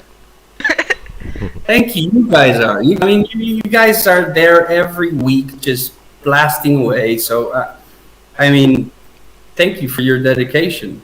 And another thing is, I mean, the UK is a very, very, very important jurisdiction. Maybe I'm just talking about what Gloria was saying. Is it Gloria or Gloria? It's just glory. Glory. Okay, sorry about that. It's all good. Building what you were saying about Judge Benatzer's decision to basically disregard anything that had to do with journalism and the merits of just doing journalism and exposing war crimes as something that the U.S. was right. And that this case should go ahead under the Espionage Act, which is appalling. Let's really think about the fact that the precedent has already been set. I said this before on your show. I'm sorry for repeating, but it's really important, I think. The precedent was set under Trump's administration for just putting the DOJ making the DOJ put charges, or at least the DOJ deciding to press charges on a journalist. And if you don't believe that Julian Assange is a journalist, I don't give a fuck. He is a publisher, and his rights under the U.S. Constitution should be respected, whether he is an American or not. And he's being charged under the Espionage Act, and the DOJ says he doesn't have First Amendment protections because he's not an American. So this is a thing. This is a case that we have to fight in the United States more than anywhere else, so that these charges are retracted, so that this whole mess and this precedent that will affect journalism in the future in the worst possible sense, because we will not notice when they decide to self-censor, as you were mentioning, AK, Right. that you're self-censoring because of monetary reasons, or not you, but independent media are. The journalists are going to self-censor because of self-preservation, because they don't want to face Espionage Act charges because of handling classified material. This is how fucking dangerous this is. There is going to be another Snowden. There is going to be another Chelsea Manning. The whole system is so connected nowadays to the internet, and thank the universe are people that have morals and stand up for what is right rather than what they are told by a general they have to do. So it's not a question of whether there's going to be another major leak. It's a question of when and who's going to receive it, and will they publish or not. And again, will they publish in the utmost entirety that will not put people's lives at risk? Because we see something like the Panama Papers. They did a fantastic job creating a network of journalists that reported on it, but they published about less than 10%, and I think it was even less than 5% of the entire trove of documents. I'm a big fan of Glenn Greenwald and what the Intercept was when it began, even though it was owned by PayPal and Omidyar. But they also decided not to publish the majority of the Snowden. 95%. And this is when we had the ability to do it without the threat of being charged by without the president of somebody being charged for journalism under the Espionage Act. So now we're living in a different world, and it is only going to change if those charges are reversed, or if the Espionage Act gets modified or annulled or something like that, so that there is a real protection for anybody who knows something that is important for the world to know, to be able to speak out. Yeah, and I just want to say real quick before you go, how is it that Julian is being charged by the Espionage Act when espionage requires you to be a citizen of the country that you are being accused of espionage under? So I mean, he has to, it doesn't make sense. The whole case, like you said, it's flimsy. It's ridiculous. How are they charging him under the Espionage Act if he's not a U.S. citizen? And with that, I mean, look at this. Curious eyes never run dry. This is conspiracy to commit espionage, man. That's how stupid this case is. When you say to a source, curious eyes never run dry, it means that you're soliciting information, and that means conspiracy to commit espionage. What the fuck? I mean, journalists solicit information all the time. That's the journalist's job. You can't do journalism without asking questions. So if that's conspiracy to commit espionage, will count me in, because I'm sure going to be asking questions. Yeah. Count me in, baby. Absolutely, man. Absolutely. Juan, you have a... So, thank you very much, guys. Free Assange. And by the way, talking about cryptocurrencies, donate to Julian Assange's Defend Fund. Now that you have a bounty in crypto coins, they accept Bitcoin, Ether, Monero, and other cryptocurrencies. I don't know if they receive Cardano yet, but I did mention it to them, and I think they should, because it's a fantastic coin. Sorry for sponsoring Cardano here, but I'm very excited about my earnings. So it's a good project. Oh, yeah. And if you've made $200 on cryptocurrency, give 20, give 50. It makes a difference. WikiLeaks and Julian Assange survive on individual donations. And when the banking blockade happened, it was cryptocurrencies that made it possible for WikiLeaks to stay alive and to pay wages. So remember that right now when Bitcoin is hitting 52K.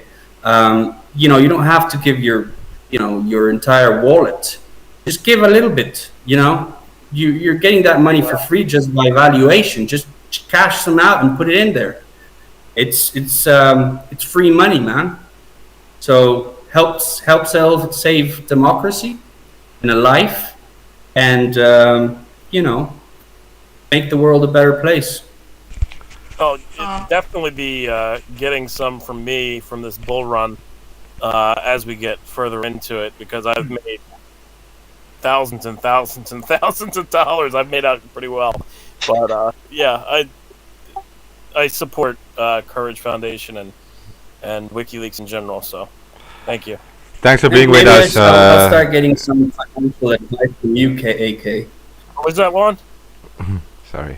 I'll try and start getting some financial advice from you. Oh man. We'll Anyway. talk soon. Juan. Yeah. Thank you very much, guys. It's been great. I love you, and keep up the good work. Gracias siempre, Juan. Later, brother. Bye. Free Assange. Free Assange. Okay. All right, I'm not gonna be the only person on. Ah, damn it. I was gonna suggest because of that we just roast the shit out of you. How that's gonna roll. Gets self-conscious being the only one. So, Maybe the Steve guy self-conscious. because there's been a lot going on. I mean, we have another situation with Taiwan and China, and this kind of solidifies what we've been speaking about on this radio show. Yeah, I mean, crazy shit. China has again buzzed Taiwan, but this time it's after Taiwan has elected a new defense secretary? Defense minister. The Chinese fighter jets buzzed Taiwan's air zone again amid a appointment of their new defense minister. So this is kind of China taunting Taiwan again. I mean, the situation is just it's gotten worse and worse every week.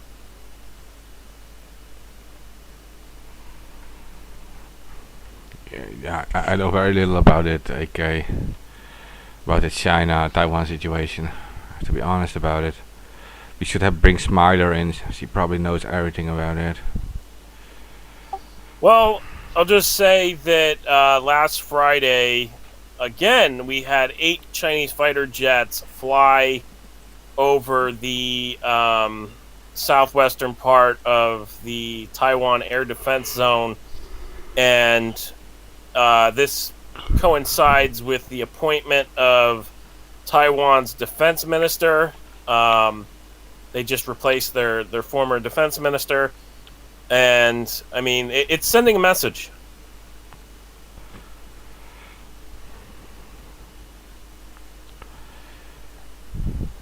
Okay.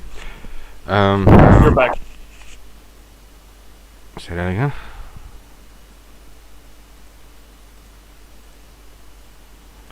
Is there something going on with the connection or?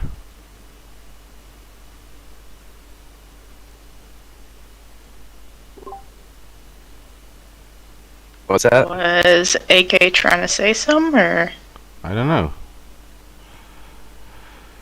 I think he dropped out, but he's still showing. Huh. Strange, right? AK? Yeah, I said be right back, and I'm back. Oh, Oh. okay.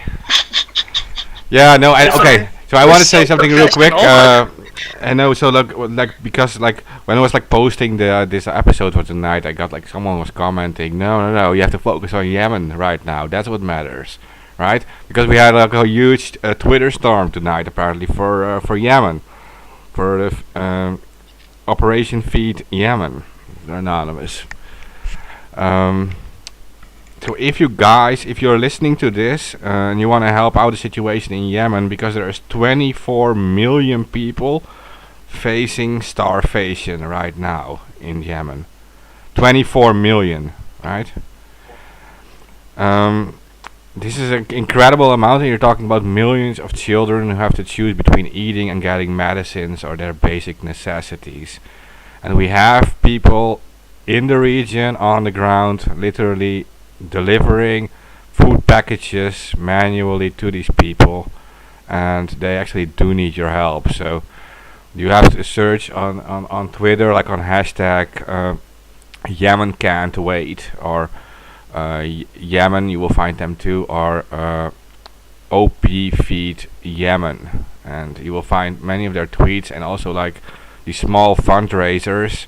And I can tell you that this one account, Humanity Voice, is one of our friends, and he's legitimate. He goes out by himself to all these people, hands out food packages, and not even $1 is wasted on anything.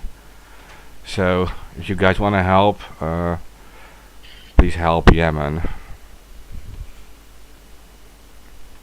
That real quick. What is the hashtag for that? No, there is OP Feed Yemen, and there is Yemen can't wait. Okay.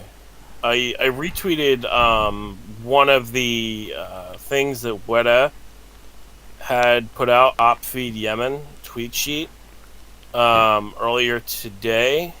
I've been busy, so I haven't participated in any tweet storms, guys. So that's no disrespect to anybody. I'm just fucking all over the place trying to do 100 different things at once. But yeah, I mean, the whole Yemen situation is insane. And hey, it's 24 million, right? Okay, you're talking about 24 million people facing starvation. It's the biggest humanitarian crisis in human history, I think. So, just saying. Absolutely, and we're making it worse. We're making it worse, and Trump made it worse by funding the Saudis to bomb the shit out of Yemen and continue this. It's literal genocide in modern day, and it's disgusting. And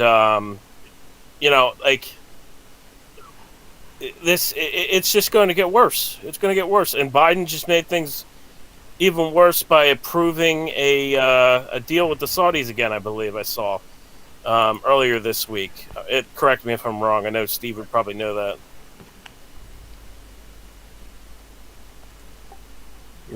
No, you're good. Yeah.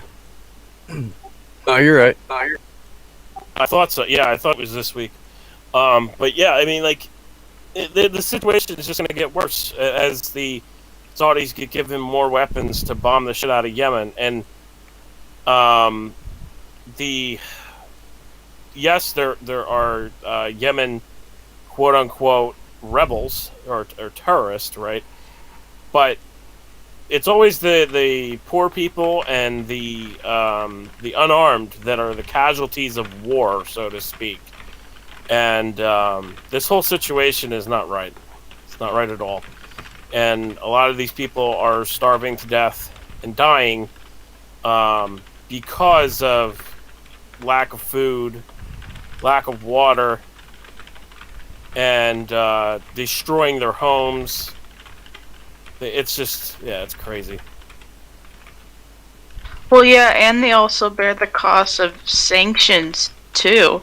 Right. I mean, like Juan was talking about Venezuela while he was on. Regardless of what your feelings about Venezuela or Russia or Cuba or Iran or North Korea or any of those countries are, we can't put sanctions on them just because those are always bared by regular people, by poor people in that country. They're the ones that suffered. And when you look at places like Yemen and how Iran could barely get medicine, it's just disgusting to see the effects of that on these countries. It's sanctions or war crimes. Yeah, they are. The last time that we were talking with Vanessa Beeley on the show, she nearly broke down talking about what sanctions have done, not just in Yemen, but in Syria, in Iran. I mean, everywhere we do it, but she witnesses it by living in Damascus and going and traveling for her work around Syria. It's brutal, and Glory's 100% right. It's America's political enemies are the individuals who lead those governments are never going to feel the cost of sanctions. They're not. It's the people who live in the country that are always affected, that aren't part of any of the decision making processes, that have little to no agency, who just, I mean, it's torture, it's starvation, it's that denying medical treatment. I thought we had, like, I know it's probably a sham now, but everything that sanctions involve is a violation in some way, shape, or form of the Geneva Convention or the UN Charter on Human Rights. It's disgusting. Yeah. I mean, like, medicine and food, it shouldn't be a decision. There's enough medicine and food to help feed these people and to get these people treatment for whatever illness that they have. And in most cases, these people are dying from things that we could easily fix with modern day medicine. And it's crazy how the whole international world is ignoring Yemen. Yeah. Yeah, exactly. And it is the West doing it with the Saudi Arabian allies. And they are like, tormenting this country. And this is now, I'm pretty sure this is the largest humanitarian crisis in history. It's larger than anything we've seen before. Even bigger than what happened during World War II. I can tell you that. This is the numbers here is 24 million. Those are numbers that we haven't seen before. So, and people need to wake up to it. I mean, because we do have the capabilities to actually help people right now with having the internet. Even if we're shadow banned and everything, we do have the chance to help people. I mean, for people in the West, $1 isn't so much, but for them it means like eating for a day or two or three, literally. Right. Yeah, and that's, I mean, and I don't know if you want me to discuss this or not, but I want to, because I think that it should be mirrored and other people should do it. We recently started posting Anonymous Bites Back on hive.blog, and as it's a crypto platform, there's rewards there. And what we've done is we've started, well, first we're starting with Yemen, and we're going to be donating the crypto directly to people on the ground in Yemen to help feed Yemen, which was going to be a huge help for them. And then, yeah, I make like 20, 30 bucks for each post on there, and I'm donating it all away. I mean, I'm not keeping any of that shit. And the thing is, like, it's not just you, my network, or people that I told to kind of upvote your post are the ones giving you that value. So, I'm helping as much as I can by doing things like that. But I just wanted to say that what we want to do here, and we haven't figured out all the logistics of it, but we want to set up a rainy day activist fund. And it's all going to be all transparent on the blockchain, obviously. But for now, anything like that needs to be 100% transparent. I mean, people need to see that we are not keeping even $1 for ourselves. Otherwise, I'm not even going to participate in any of it. You know how I feel about these grifters, and I'm not going to be accused of doing the same fucking crap. Oh yeah, no, I 100% agree with you. That's I would never stand behind grifting on anything in regards to activism, or especially people fucking dying. Jesus Christ. But I've made out pretty well for myself in crypto. I haven't gotten to that point where I can just give away money yet. But as far as Hive goes, I can have networks that I know, large whales on Hive, upvote the post and be able to give us a chance to give back to other people, and especially Yemen right now, because internationally you can't donate to Yemen. It's like it's labeled as a terrorist country, and you cannot send money there. So sending crypto is a good way around that. They can't stop that. There's no, international border. So I think that that's a really good way to help, because they're not getting a lot of help because they're blacklisted on like every type of transfer, from wire transfer to like a bank transfer. You can't transfer money to Yemen. So we're going to start there, and we want to also put away some funds for helping activists and restart Free Anons. But we haven't figured out who's going to run it, and obviously they would have to be a public person to do it. And they have to be trustworthy and not steal the funds or use any of the funds.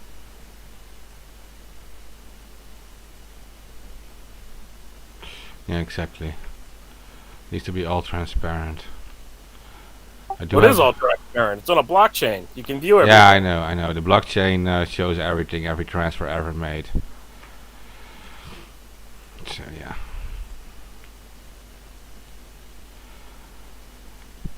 Okay, so that real quick about Yemen. I thought we had to mention it because Yeah, definitely. yeah, talk about human lives, right? And I mean, the numbers are incredible. It's shocking. Yeah. And we can actually change things. Oh, absolutely. And again, just saying, like $20-$30 a day, or a day. $20-$30 is a lot of money for them over there. Well, it gives food packages and medicines, and there's certain medicines which are really needed. A lot of help is coming from Germany right now. Relatively, medicines get sent there. I see in the chat people are very happy that we mentioned Yemen. Of course, no problem. There is a Twitter storm was today on Saturday. I'm assuming we do this weekly, this Twitter storm. I actually want to do this more often. We actually did daily Twitter storm for Yemen. Yeah, well, obviously you have to make it targeted to some degree just so it can trend every time. But I mean, like, Twitter storms, they're very much doable. So, as many as you need to spread the word. Yeah, and very effective too, especially if you go trending in 1 or 2 countries already. There will be so many people seeing these actual tweets that they will get donations from it. So yeah. Mhm. Yeah. And as long as we're sharing each other's tweets too, because that's kind of the main way to break through the shadow banning. Because like Steve was mentioning it earlier, the ratio of retweets to likes might be off, but if it's got like 500 retweets and 498 likes or something, there's still a decent swath of people that's seeing that tweet. Mm-hmm. Yeah, again, I just wanted to highlight that donating to Yemen is a very, very difficult thing to do, and we have there is a GoFundMe running by Humanity Voice. They're legitimate. They will get it directly. Oh, really? Yeah. It's 2 people, 2 guys, 2 Anons from, and one is from the UK and one is from the area itself, and they're doing it together, and they're handing out directly to them, and they are also showing the pictures of everything they do and all footage, and so they're very much legit. I didn't realize that they actually had set up so they set up that GoFundMe outside of Yemen, and they're funneling the money in. That's what they're doing. Mm-hmm. And I'm not sure, because of the way Yemen is labeled, I'm not sure like they could get in trouble for that. I mean, they can't get in trouble for using crypto to do it. because yeah, I mean, like, there's no international borders, you can't control it. But Yeah, I don't fine, think they care much about getting in trouble, AK. They just want to help these people. You're talking about people dying in front of you. You can't worry about what some government is going to think of you. Like, this is no option at this point. Yeah, now I understand that, but I'm just saying, like, in general, I understand. I'm not sure what the legal implications could be for that, if there would be any. Yeah. Well, it's just they're funding that. It just funds them, and I think we're about $3,600 or something now. So, but yeah, if you think about what is needed to help these people, it is these incredible numbers.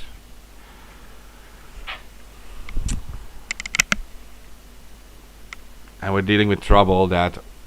So we discussed it before in previous episodes that you have these big mainstream things like the Red Cross and everything, and they have paid employees, and they pay their employees first, right? So you donate to the Red Cross.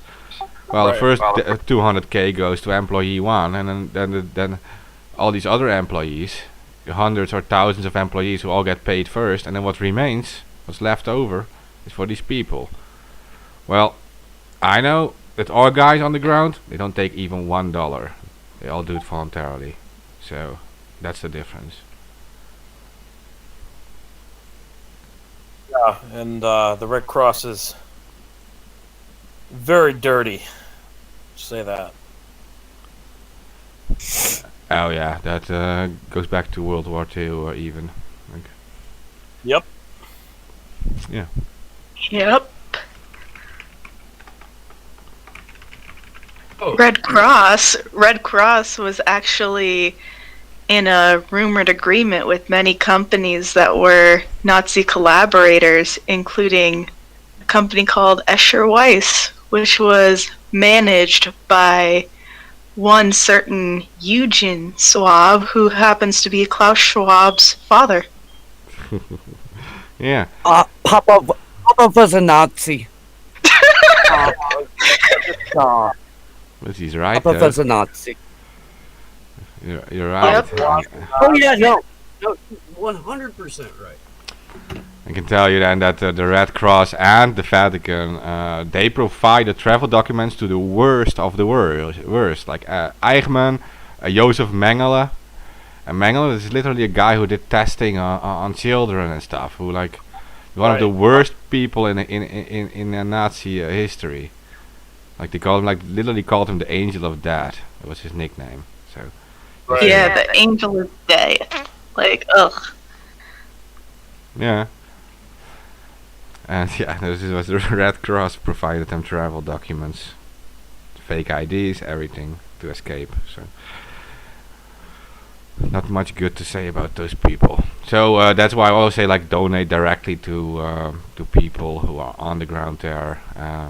But be careful. There's many scams going on too. So yeah. Man, I did some work for a veterans charity that a friend of mine started up, and when we were looking into the other veterans charity organizations, every single one of them is a fucking scam. Like, it's gross how many veterans charities are just set out to rob motherfuckers. Yep. And it's even more gross how the U.S. government doesn't do anything against them. They say, oh, well, they're operating within the law. No, they are operating a charity where they say it's for one thing and, it's for something else.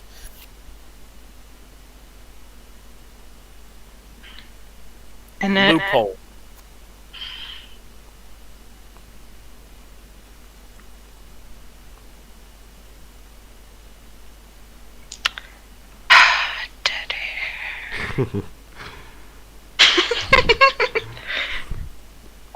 Well, I mean, that's one way.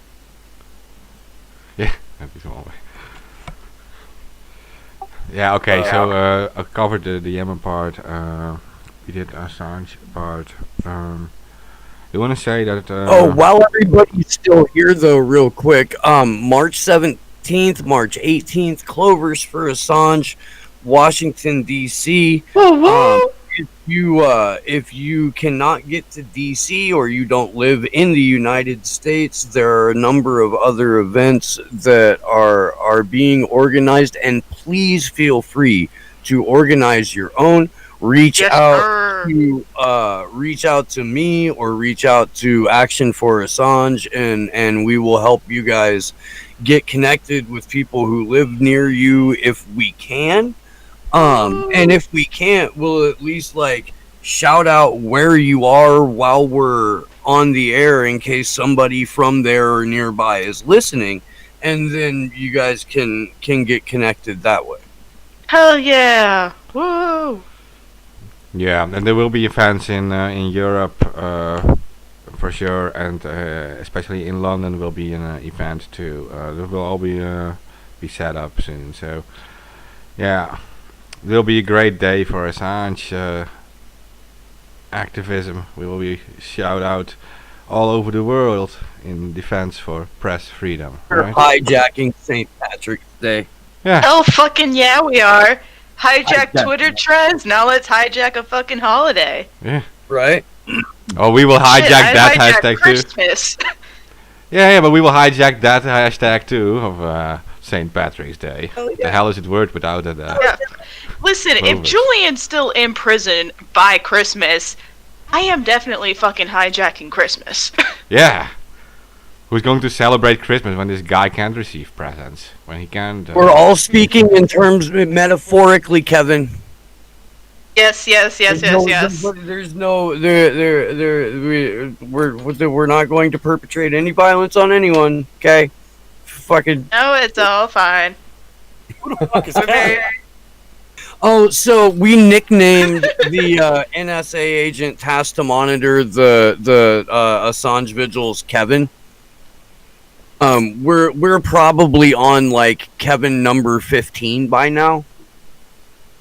Yeah, and then we determined that the GCHQ equivalent was Trevor.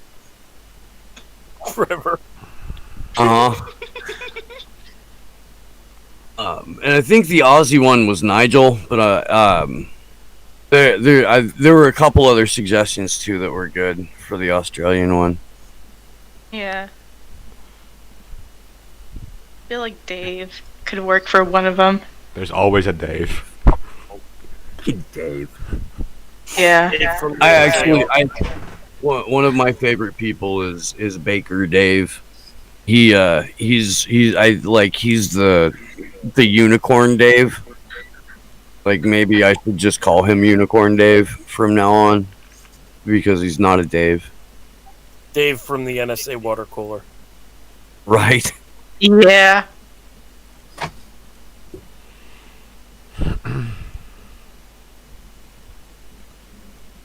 Let's see what else we have here for topics. Huh.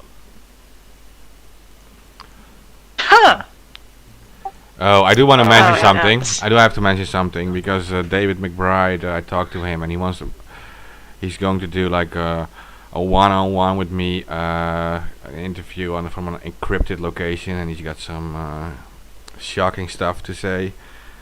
And that will be this weekend. Yeah, it will be this weekend, and I'm only announcing it like an hour beforehand, not to give anyone a heads up. And it's, yeah, it will be worth to listen to. I have to. Hell yeah.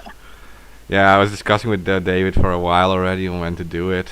You have to do it on like a completely random time and everything, like because I want to make it like. I want him to be able to say things that haven't been said before. And yeah. That's David McBride. That's fucking ballsy of him. That is really ballsy. Okay, that guy's incredible. yeah, he is. He is. David McBride's a whistleblower in Australia. exposed some serious criminal behavior in the army over there, and yeah. So he was an army lawyer, and when he had evidence that the Australian army was committing war crimes, that they were going well beyond rules of engagement, that they were not being in any way, shape, or form like operating under their stated mission objective, that he went through all of the proper channels, each and every one of them. He still kind of does or did, like up to a certain point, like believe in the system. He was a product of the system, and that system had rewarded him like really well up until the point to where he saw something wrong and tried to work within that system to correct it, and he was rebuffed at every single turn, and finally, like after agonizing over it, had a crisis of conscience and had to let his fellow countrymen know what their military was doing in their name and with their money.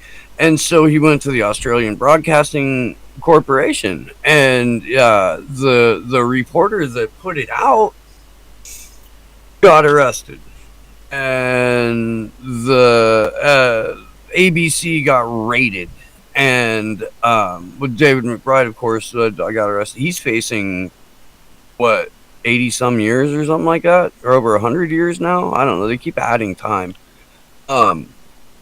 based on the charges, which are ridiculous in and of itself. The Australian government doesn't have anything like freedom of the press. They don't have anything like a public interest defense. So he's being charged under their version of the Espionage Act. Even though it's written into the Australian military that you have to report stuff like this. You have to do this. So he's been dealt a really shitty hand in terms of even how it's been perceived. The Australian Broadcasting Company got raided by the police. Everybody's computer equipment was confiscated, not just the journalists that put out the story. Everybody's equipment got confiscated. That should tell you quite a bit. It should. But yeah, no, Dave McBride is a hell of a human being, and definitely deserves to have his story out more. We were the first outlet to have David McBride on in the United States, the Free Assange Vigil, Action for Assange.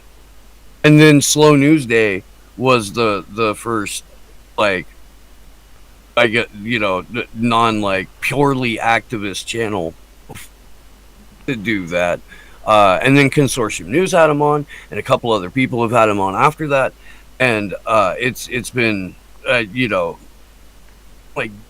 building a little bit, but his lawyers put him under a gag order. Yeah, well, we'll perhaps. It hasn't been given just for the last like 6-8 months or something like that. I think we got him. I think we were the last. No, we weren't.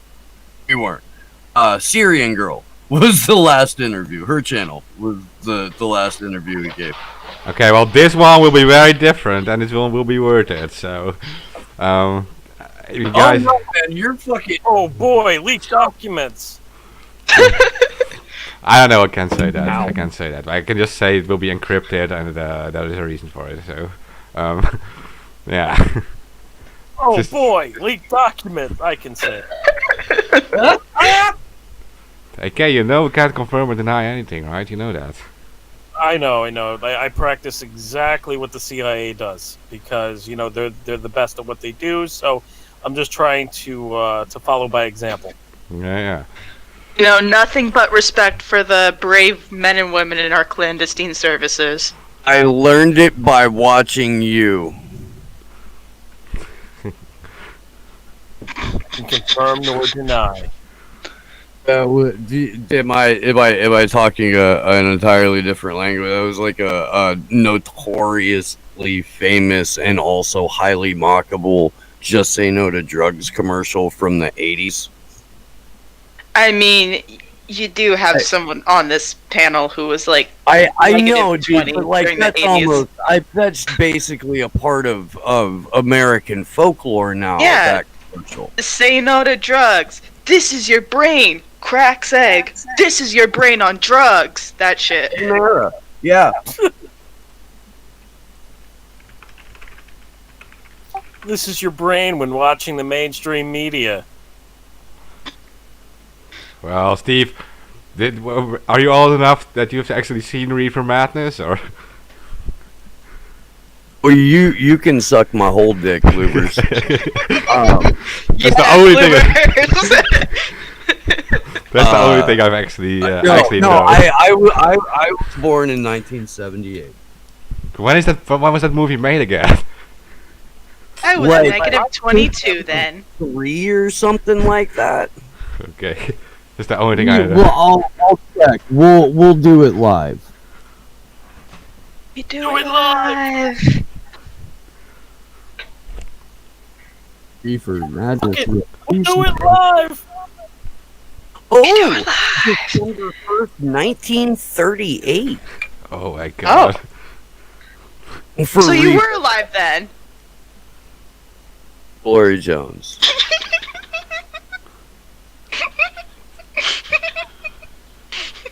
My God. The like compacted evil behind that titter. Wow, man. And you're not the little sister? How is that even possible? Because I'm still a child. I mean, that's fair. You are. You are not even old enough to get into a bar. Yeah, I know. Yeah.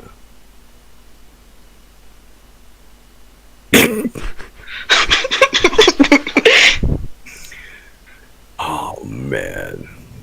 You guys be happy you even have bars left in your country. Our bars aren't even open anymore. Yeah, I was gonna say it doesn't really matter if you Right. bar or not if it's not open. Yeah, it depends on which state you go to. In California, good luck. In most states they're closed. I mean, that's the number one thing that's closed is bars. But I mean, I am amazed that you don't hear more about like homemade freaking liquor operations either exploding or succeeding to the point to where they draw enough attention to get a high profile arrest. Well, they're keeping everything a secret on purpose. Dead ass. Like, I'll even be talking with like girls on the team and people planning to go out, and they're like, "Oh yeah, but don't post anything about it." Like, yeah, we got to keep this whole thing low key. Like it's on some Footloose shit or something like that. Hey, look, if we're back to the speakeasy days, I am all for it because those guys had a wonderful sense of fashion. And if we can go back to like speakeasy era outfits as an homage, even for like a month or so, dude, I'm for it. I mean, I'm for the speakeasies because they're fun until fucking LA County Sheriff's Department shows up and starts detaining people on Halloween. well, on another topic. Because in case if I didn't say it enough, fuck 12. Well, on another topic here, this is interesting. A new piece of legislation in Oklahoma City is now pushing for the right to protect drivers who hit protesters. I can't make this up.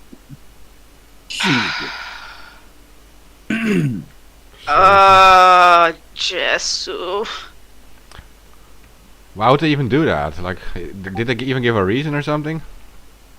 Because Yeah. feds like to get in cars and try and fucking run over people. It happened to when I was at a Free Palestine protest in Broward County. Some fuck tried to run us over, and then over here in LA, we were doing a protest in West Hollywood, and 3 cars tried to run us over. One girl got a fractured skull, and another guy who was a journalist fractured his foot, and. Yeah, people literally get in their cars and ram into protesters. They're saying here the Republican politicians the Republican politicians here are saying that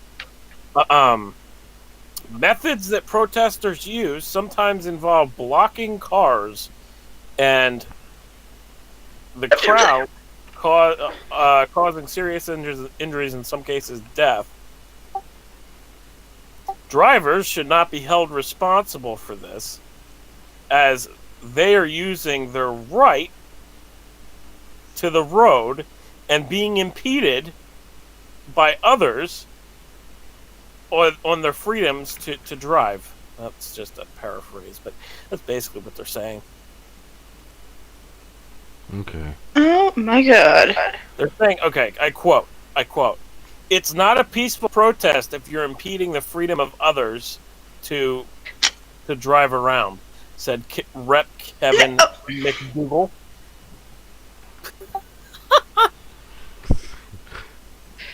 I mean, wait. One more thing. He said that currently civil immunity protects protesters that are harassing drivers, and he said that in one instance, a driver of a truck had his family in there, and the protesters were scaring them to death.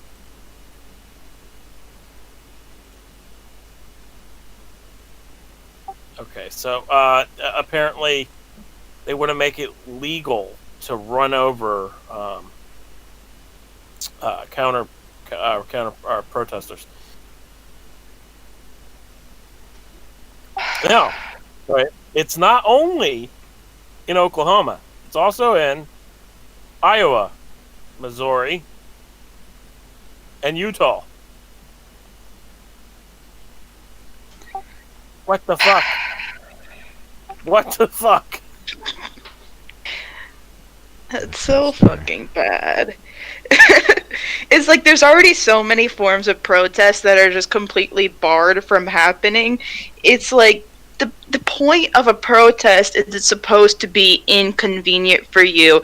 It's supposed to be uncomfortable for you. Like, okay, if you're in traffic because there's a bunch of protesters blocking the road, maybe you should consider why the fuck they're protesting instead of being like, oh, you know what, maybe I should run them over and ask for civil immunity. Like,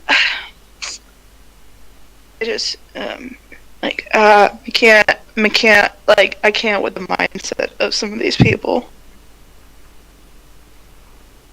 Yeah, no, what I mean, like, yeah, we are aware of that stuff happening, but I'm thinking, like, what are they even using as, like, justification to, like, this ignorant public, right? Like, what do they even say? Like, it's okay now to run over protesters. It's like, Yeah, that's everything is basically what Yeah, and I mean, I've been in crowds where, like, there are cars that need to get through. Like, we've had whatchamacallit, like, ambulances have to come through sometimes. So, you know, what happens then is you get the shields and the people in the back that come through and say, hey, clear path so this car can get through. So, like, it's not like we're being absolute fucking dickheads where, like, if your grandma's dying, we're going to prevent you from going to the hospital. Like, no. The point of a protest is to be disruptive, and it is to inconvenience you and to make you a little bit uncomfortable. So if you have a problem with that, then go choke on a sack of dicks, you fucking bootlicker. and what are the legal implications even? Like, you just Okay, so you just go drive in your car. You take this sign with you in your trunk, saying like Bush is a Nazi, and then you drive over a random person and you just throw the sign down there and say this was a protester, so I'm fine to do it. Okay, so signs, unless it's a protest sign, because I thought you were talking about a federal sign like a stop sign or. No, I'm just saying you want to drive over random people. You just take protest signs with you and you just throw them somewhere around these people and say they were protesting. So you, yeah. Yeah. Right to the road. It's my right to the road. Yeah. See that's the legal result of it, right? He was protesting. Throw down a fucking sign that you just keep in your car. Yeah, that's what I mean. That's possible, right? I mean. Oh my god. Take a picture of it. Instead of planting drugs on people, they're just gonna plant signs on them. Exactly. Yeah. Like, how the fuck are you gonna argue about that in court? Like, that doesn't make any sense. It makes no sense. Yeah. So now who actually is where people fucking run people over and kill them? I mean, come on, like what? Yeah, I mean, who develops these things? Why don't they think about that kind of stuff? I mean, I don't get that. Because they're clueless. I know, it's like, don't you think there's a bit of a false equivalency between, someone arriving 20 minutes late to a dinner reservation and someone fracturing their skull because they got run over by a van? Yeah. No. The Mad Mom says the meanest thing I've ever heard. Not John say. Well, this is the truth. And whatever. I like the way you think. Yeah. It's just sad that it's actually true. This kind of stuff. I'm just doing that because I make jokes on everything, and it's to make it lighthearted because it's so insane. It is insane. Yeah, I get that. You gotta find some cynical humor with all of this, or else it'll just be straight depression all the way. So earlier, this is gonna be a circle back. Somebody brought up, I think it was Juan, brought up Siggy, teenager, and just, huh? That was off air. No, we can still do it. We can still mention it. Well, he's in the news. He's in the news. He's in the news because he's being sued for forging documents, for forging lawyers' signatures on business documents. And this is a new lawsuit. Yeah, again, a new lawsuit to just kind of recap what he's already been arrested for. Let's see, in 2014, he was sentenced to 2 years in prison for fraud after charging goods and services to WikiLeaks using a fake name. He was ordered to repay 15 million Icelandic dollars, the equivalent of 116,000 USD, and almost half of that going to WikiLeaks. He was sentenced to 8 months in 2013 for soliciting sex from a minor. In 2015, he was sentenced to 3 years for similar conduct. That's how the paper frames it, towards 9 boys, most of them aged 15 to 17, offering them money, cars, and properties in exchange for sex. Since then, he has officially changed his name, removing his middle name Ingi from the National Registry. He was also convicted of fraud and let's see, in 2008 started to be a paid informant for the FBI. 2011. Yeah, and he's now one of the 2 primary witnesses for what is officially the Biden administration's case against Julian Assange. Wonderful, wonderful witness. You know, the government picks the best. He's also been certified as a sociopath by Icelandic mental health professionals. Well, how the fuck can you have a witness that you also had as an informant? That you organized a conversation between two informants. The whole case is just bullshit. You know, Siggy's talking to, you know, I said this before we went live when we were talking to Juan, but I mean, Siggy's talking to Sabu in a chat room and encouraging hacking. And it's like, both of these men are under the control of the FBI. So essentially, you know, they're just playing out a part. Like, it's just so fucking ridiculous. Yeah, they're both trying to like flip each other, right? And they're both trying to make. I don't think they couldn't have known. Maybe they did. I don't know. There's no evidence whatsoever to. No. It's the same shit as the CIA. You work on a need-to-know basis, and all they do is just tell you what to do. Okay, well, you're going to talk to him, you're going to talk to him, and then they're talking together, and then, you know, that's it. Okay, well, you know, Siggy was probably instructed to tell Sabu to hack for something, you know, and record it. You know, that's how it goes down. And then when you use it against Julian, it's just fucking ridiculous. But that's your star witness. Your star witness is a fucking pedophile, a fraud. Let's see, what else am I missing here? A thief, a sociopath. Yeah, but that's exactly the kind of people who will sell out their soul, right, to get a good person or put in jail for possibly 175 years. I mean, who the hell does that? The other witness that the Department of Justice used in their indictment is Sabu. Yes. Yeah, well, that says everything, right? I mean, those are that's the result. The dream. That's team. the result of a year WikiLeaks grand jury that was formed in secret that they denied existed. Yeah. Two paid informants make up their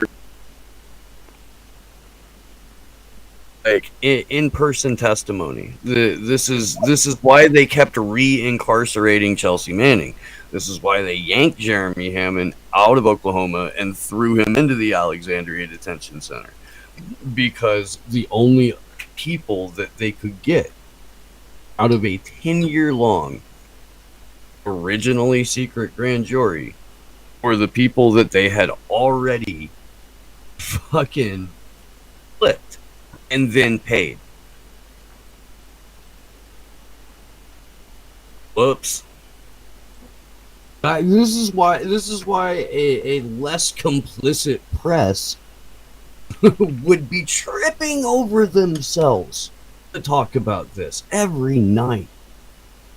Because our ability to communicate freely, our ability to organize, our rights are at stake. And they're using these two fucking ghouls to take them away from us. That's who you're gonna let take away your First Amendment? Fucking pedophile and a rat? Like, and I don't know. I've put it that way to a couple of people, but at that point they were already done listening to me. So, but I mean, Jesus, man, that's fucking crazy.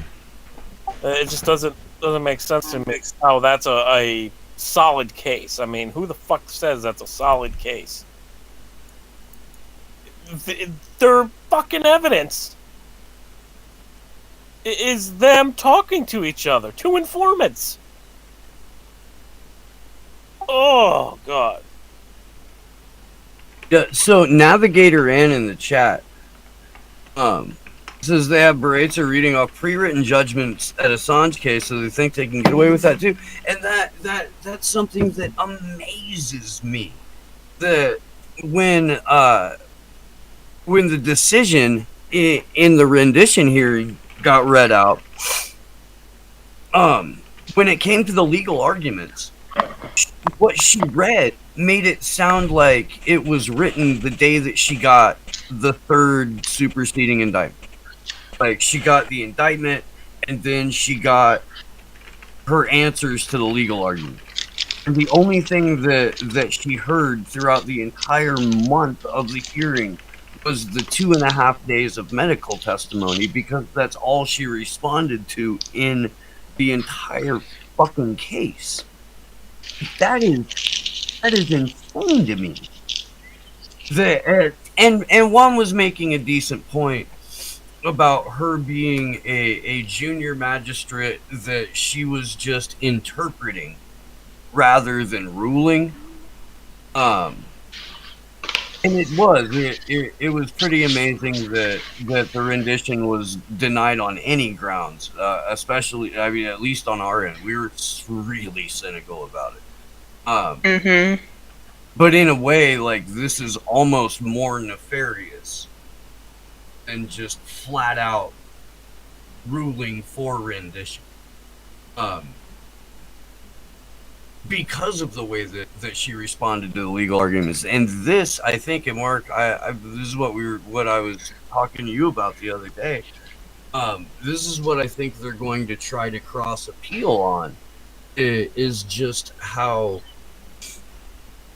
right now there's already a precedent set that a UK magistrate's court agreed with this legal argument. If they don't at least push back on that in some way, shape, or form, some asshole's gonna cite that, whether or not, you know, there's any real legal standing for doing it. If it's cited in the press enough, it'll prejudice any jury going forward into another press freedom case.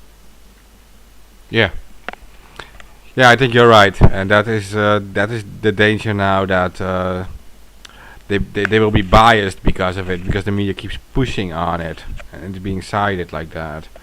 It shouldn't happen like that, especially not with high-profile cases like that. In some cases in the past, they would even these were like the really high-profile ones. They would even keep the judges separated from any like communication to the outside for this exact reason. But we all know that judges have access to the internet, right? And they see this stuff.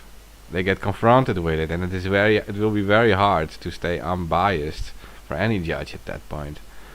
And that is really threatening to our future, because they will rule more and more in going in that direction of removing our rights. At the end, and there's no saying how it ends, right? It goes more and more into that direction. Like, even if you say like, okay, so this is the ultimate thing on that side, and this is the ultimate opinion on the other side.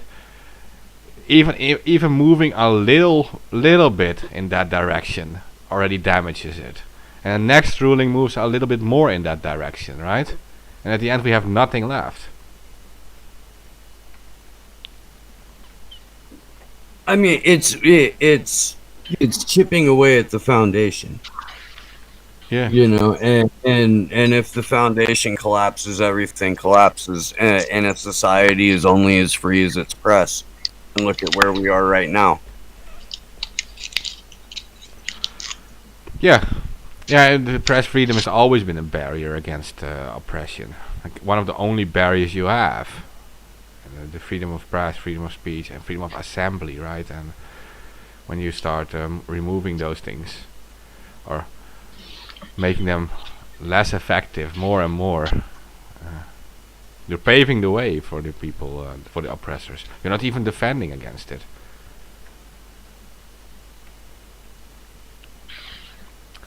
And the strange thing is, it is those people like the Bidens and the Trumps and everything who've been supposedly elected in a democratic system that should be defending that same democracy against what it is going to be, what the end result is going to be, which is not the same thing anymore.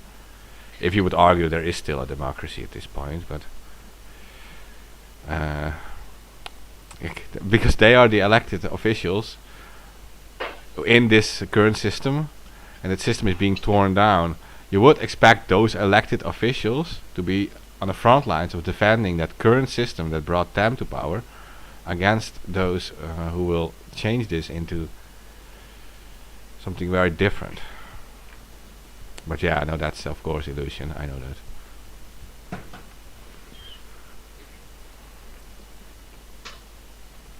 That's where we are like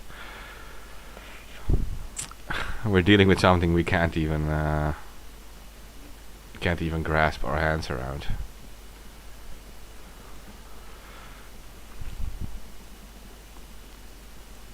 And it was in Europe during the rise of fascism.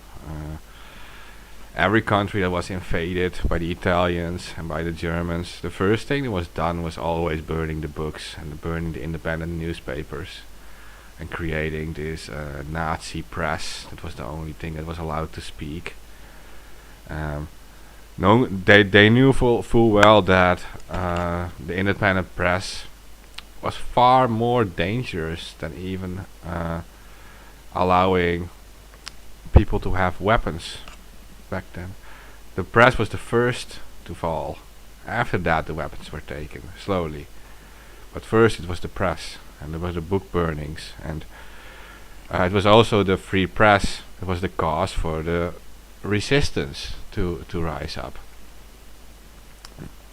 Like here in the Netherlands, there were these small resistance newspapers, which are now they're now mainstream newspapers, by the way. Like we have a little newspaper called Het Parool. That was a resistance newspaper during the war. It was created during World War II. Now it's kind of like a mainstream newspaper because it became big. But those little newspapers back then made the difference, because they gave not only gave the truth, but they also gave people hope against oppression, which was very necessary. That's what we are doing too, I guess. Like, we're not only providing the truth on like places like Twitter or whatever, but we're also giving hope to others who actually read it and who are like thinking like, okay, so the system is oppressing me and I'm all alone in this, and there's no one else seeing the same things as I see, and no one else is protesting. We are actually doing a crucial job, I think, in providing hope to them. Well, and and thank you, by the way, for helping us organize in the physical space too, because it really, especially when it comes to Julian Assange's case, like talking to people in person, the ability to like see and witness support in 3 dimensions is crucial, and it's equally, if not more crucial, that support builds in the physical space. And I am really just like, it gives me hope that in the digital space support has been growing, you know, pretty exponentially since September. So I'm hoping to capitalize on that too for these Clovers events. Definitely. We do need help fundraising for that, too, by the way. I don't know if GoFundMe is fucking with us or not, but they initially rejected Andrew's bank details. I gotta talk to him about that. I haven't figured out what's going on with that yet, and he is under the weather at the moment. So hopefully he's been crashed out and otherwise hydrating, then crashing out. But yeah, March 17th and March 18th, Overs for Assange. Meet your fellow WikiLeaks supporters. Yeah. Yeah. You're into that. It'll be fun, guys. Well, we're just reawakening this hashtag and making it street, right? Viral on the streets. Yeah. If your kink is wearing a mask and being 6 feet away from fellow humans, we got you. If it's not, we got you. Whatever your kink is, we got you. Slide into action for Assange. Don't do that. Don't do that. We'll never read them anyway. Action underscore the number 4 Assange. Reeves, I Guys. have heard of that newspaper you're mentioning, and I've also read it. Yeah, I actually got a neighbor who has that newspaper, and he gets it all the time, and it is very interesting. Definitely, like it's called actually the other paper in Dutch in our country, and it's a new newspaper, and it is like filled with activist stuff.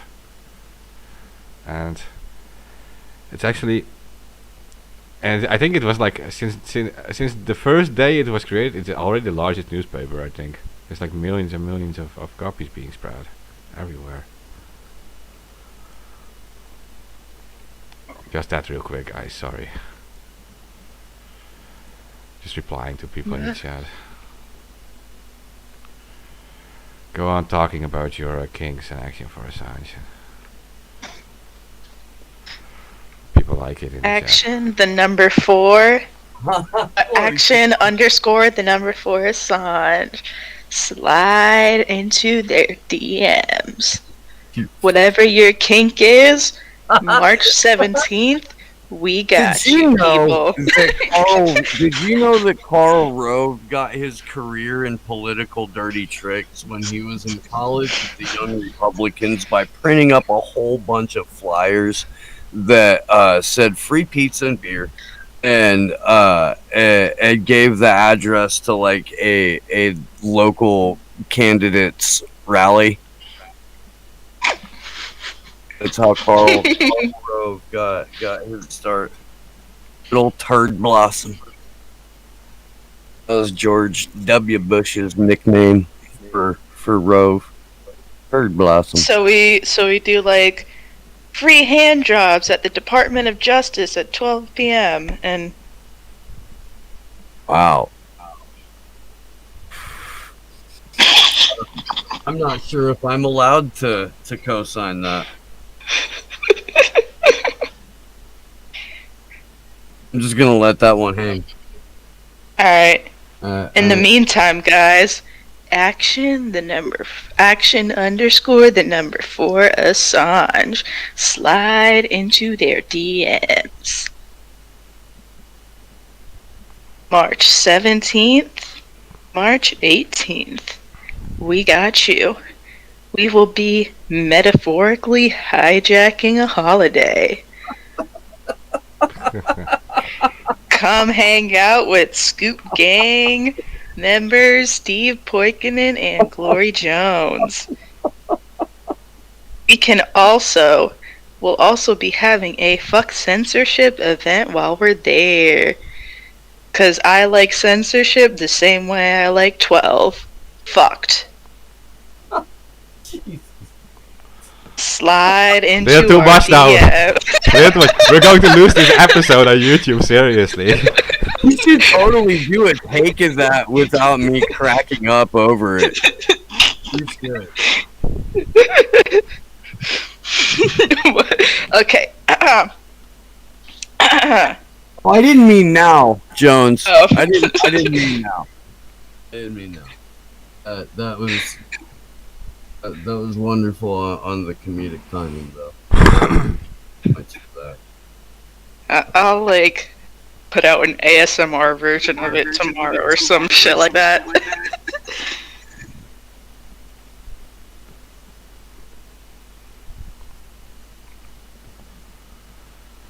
March 17th and 18th. We got you. I think we covered everything. I'm gonna.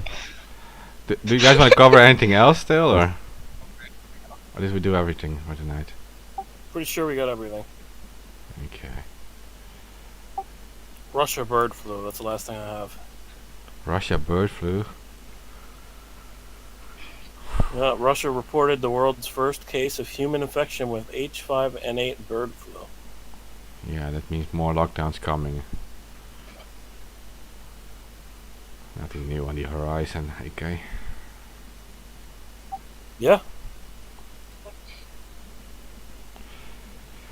Okay, guys. Well, later this weekend I have an interview with David McBride. I will not announce the specific time, but about 2 hours before it is, then I will release a link, and it will be available on my own Twitter, I think, and David McBride's Twitter, I guess, too. So, for the rest, Woo! Go, Mark! for the rest, I don't know what else to say. I think we did everything. Oh, I do. Tomorrow at 10 a.m. Pacific, 1 p.m. Eastern, Pierce Robinson will be joining me in glory on Slow News Day. That'll be freaking awesome.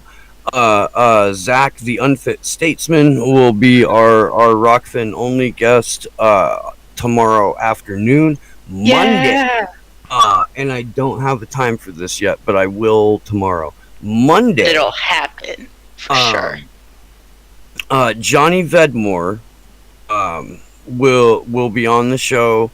We have an exclusive interview with him. He just released a really in-depth article on Klaus Schwab, the chairman of the World Economic Forum, on his background in early life, and who Papa was a Nazi. How ironic is it that his dad's name is Eugen? Eugen. Really? Is that actually true? Or? It really is true. That's 100% accurate. Eugen. Yeah. Schwab. Yeah. And man, there's some shit in that article, and Johnny is going to go even further with us. So That's what she said. look for that. We're going all the way with Johnny Vedmore. Okay. That's what she said. Woo! Skooking! Because that's how we do it. We go deep. Oh, and I want to Stop thank making you. it so easy. Yeah, this makes she's pitching it, so make it so easy. Steve, I want to thank you for streaming this on Rockfin. By the way, if you guys are on Rockfin, you can find it on Slow News Day channel 2. This episode. At one point, we had almost as many people in the Rockfin as we did on YouTube. See, and that shows it, right? Like how bad the shadow banning is and everything. Like, because YouTube is so much bigger. If I do a little bit more promoting on the Rockfin too, we can probably beat it pretty easy. See, isn't that weird? Because YouTube is a There's platform. a growing Assange audience on Rockfin. Yeah, but actually, we're not aiming to reach the Assange crowd, right? They already know what it's about. Well, I didn't. But they're really good at sharing in other channels. Okay, that's fair. Yeah. And it gets people who wouldn't necessarily be looking for it over to the show. Like, that's one thing that the Assange community does, like, that is just, it is so tremendously helpful. When you're in, like, other channels that are sort of, that don't always do this, that you drop links and share share this show and then share the vigils, or like, dude, Consortium News has a really cool panel coming up in a couple of weeks, but Felicity Ruby's going to be on it, and she doesn't come out of the woodwork very often. Nigel Perry, a couple of the people from Doctors for Assange, like, yeah. So the people that make up the community here are fucking rad. Love you guys. Yay! We love you guys. I'm doing my little like heart hand thing from the voice chat. So much love. Okay. Thanks for listening, everyone, and share it around. That's what we depend on. You guys know that. So, thanks for staying. Again, stay neuter. All politicians and lobbyists, and yeah. Okay.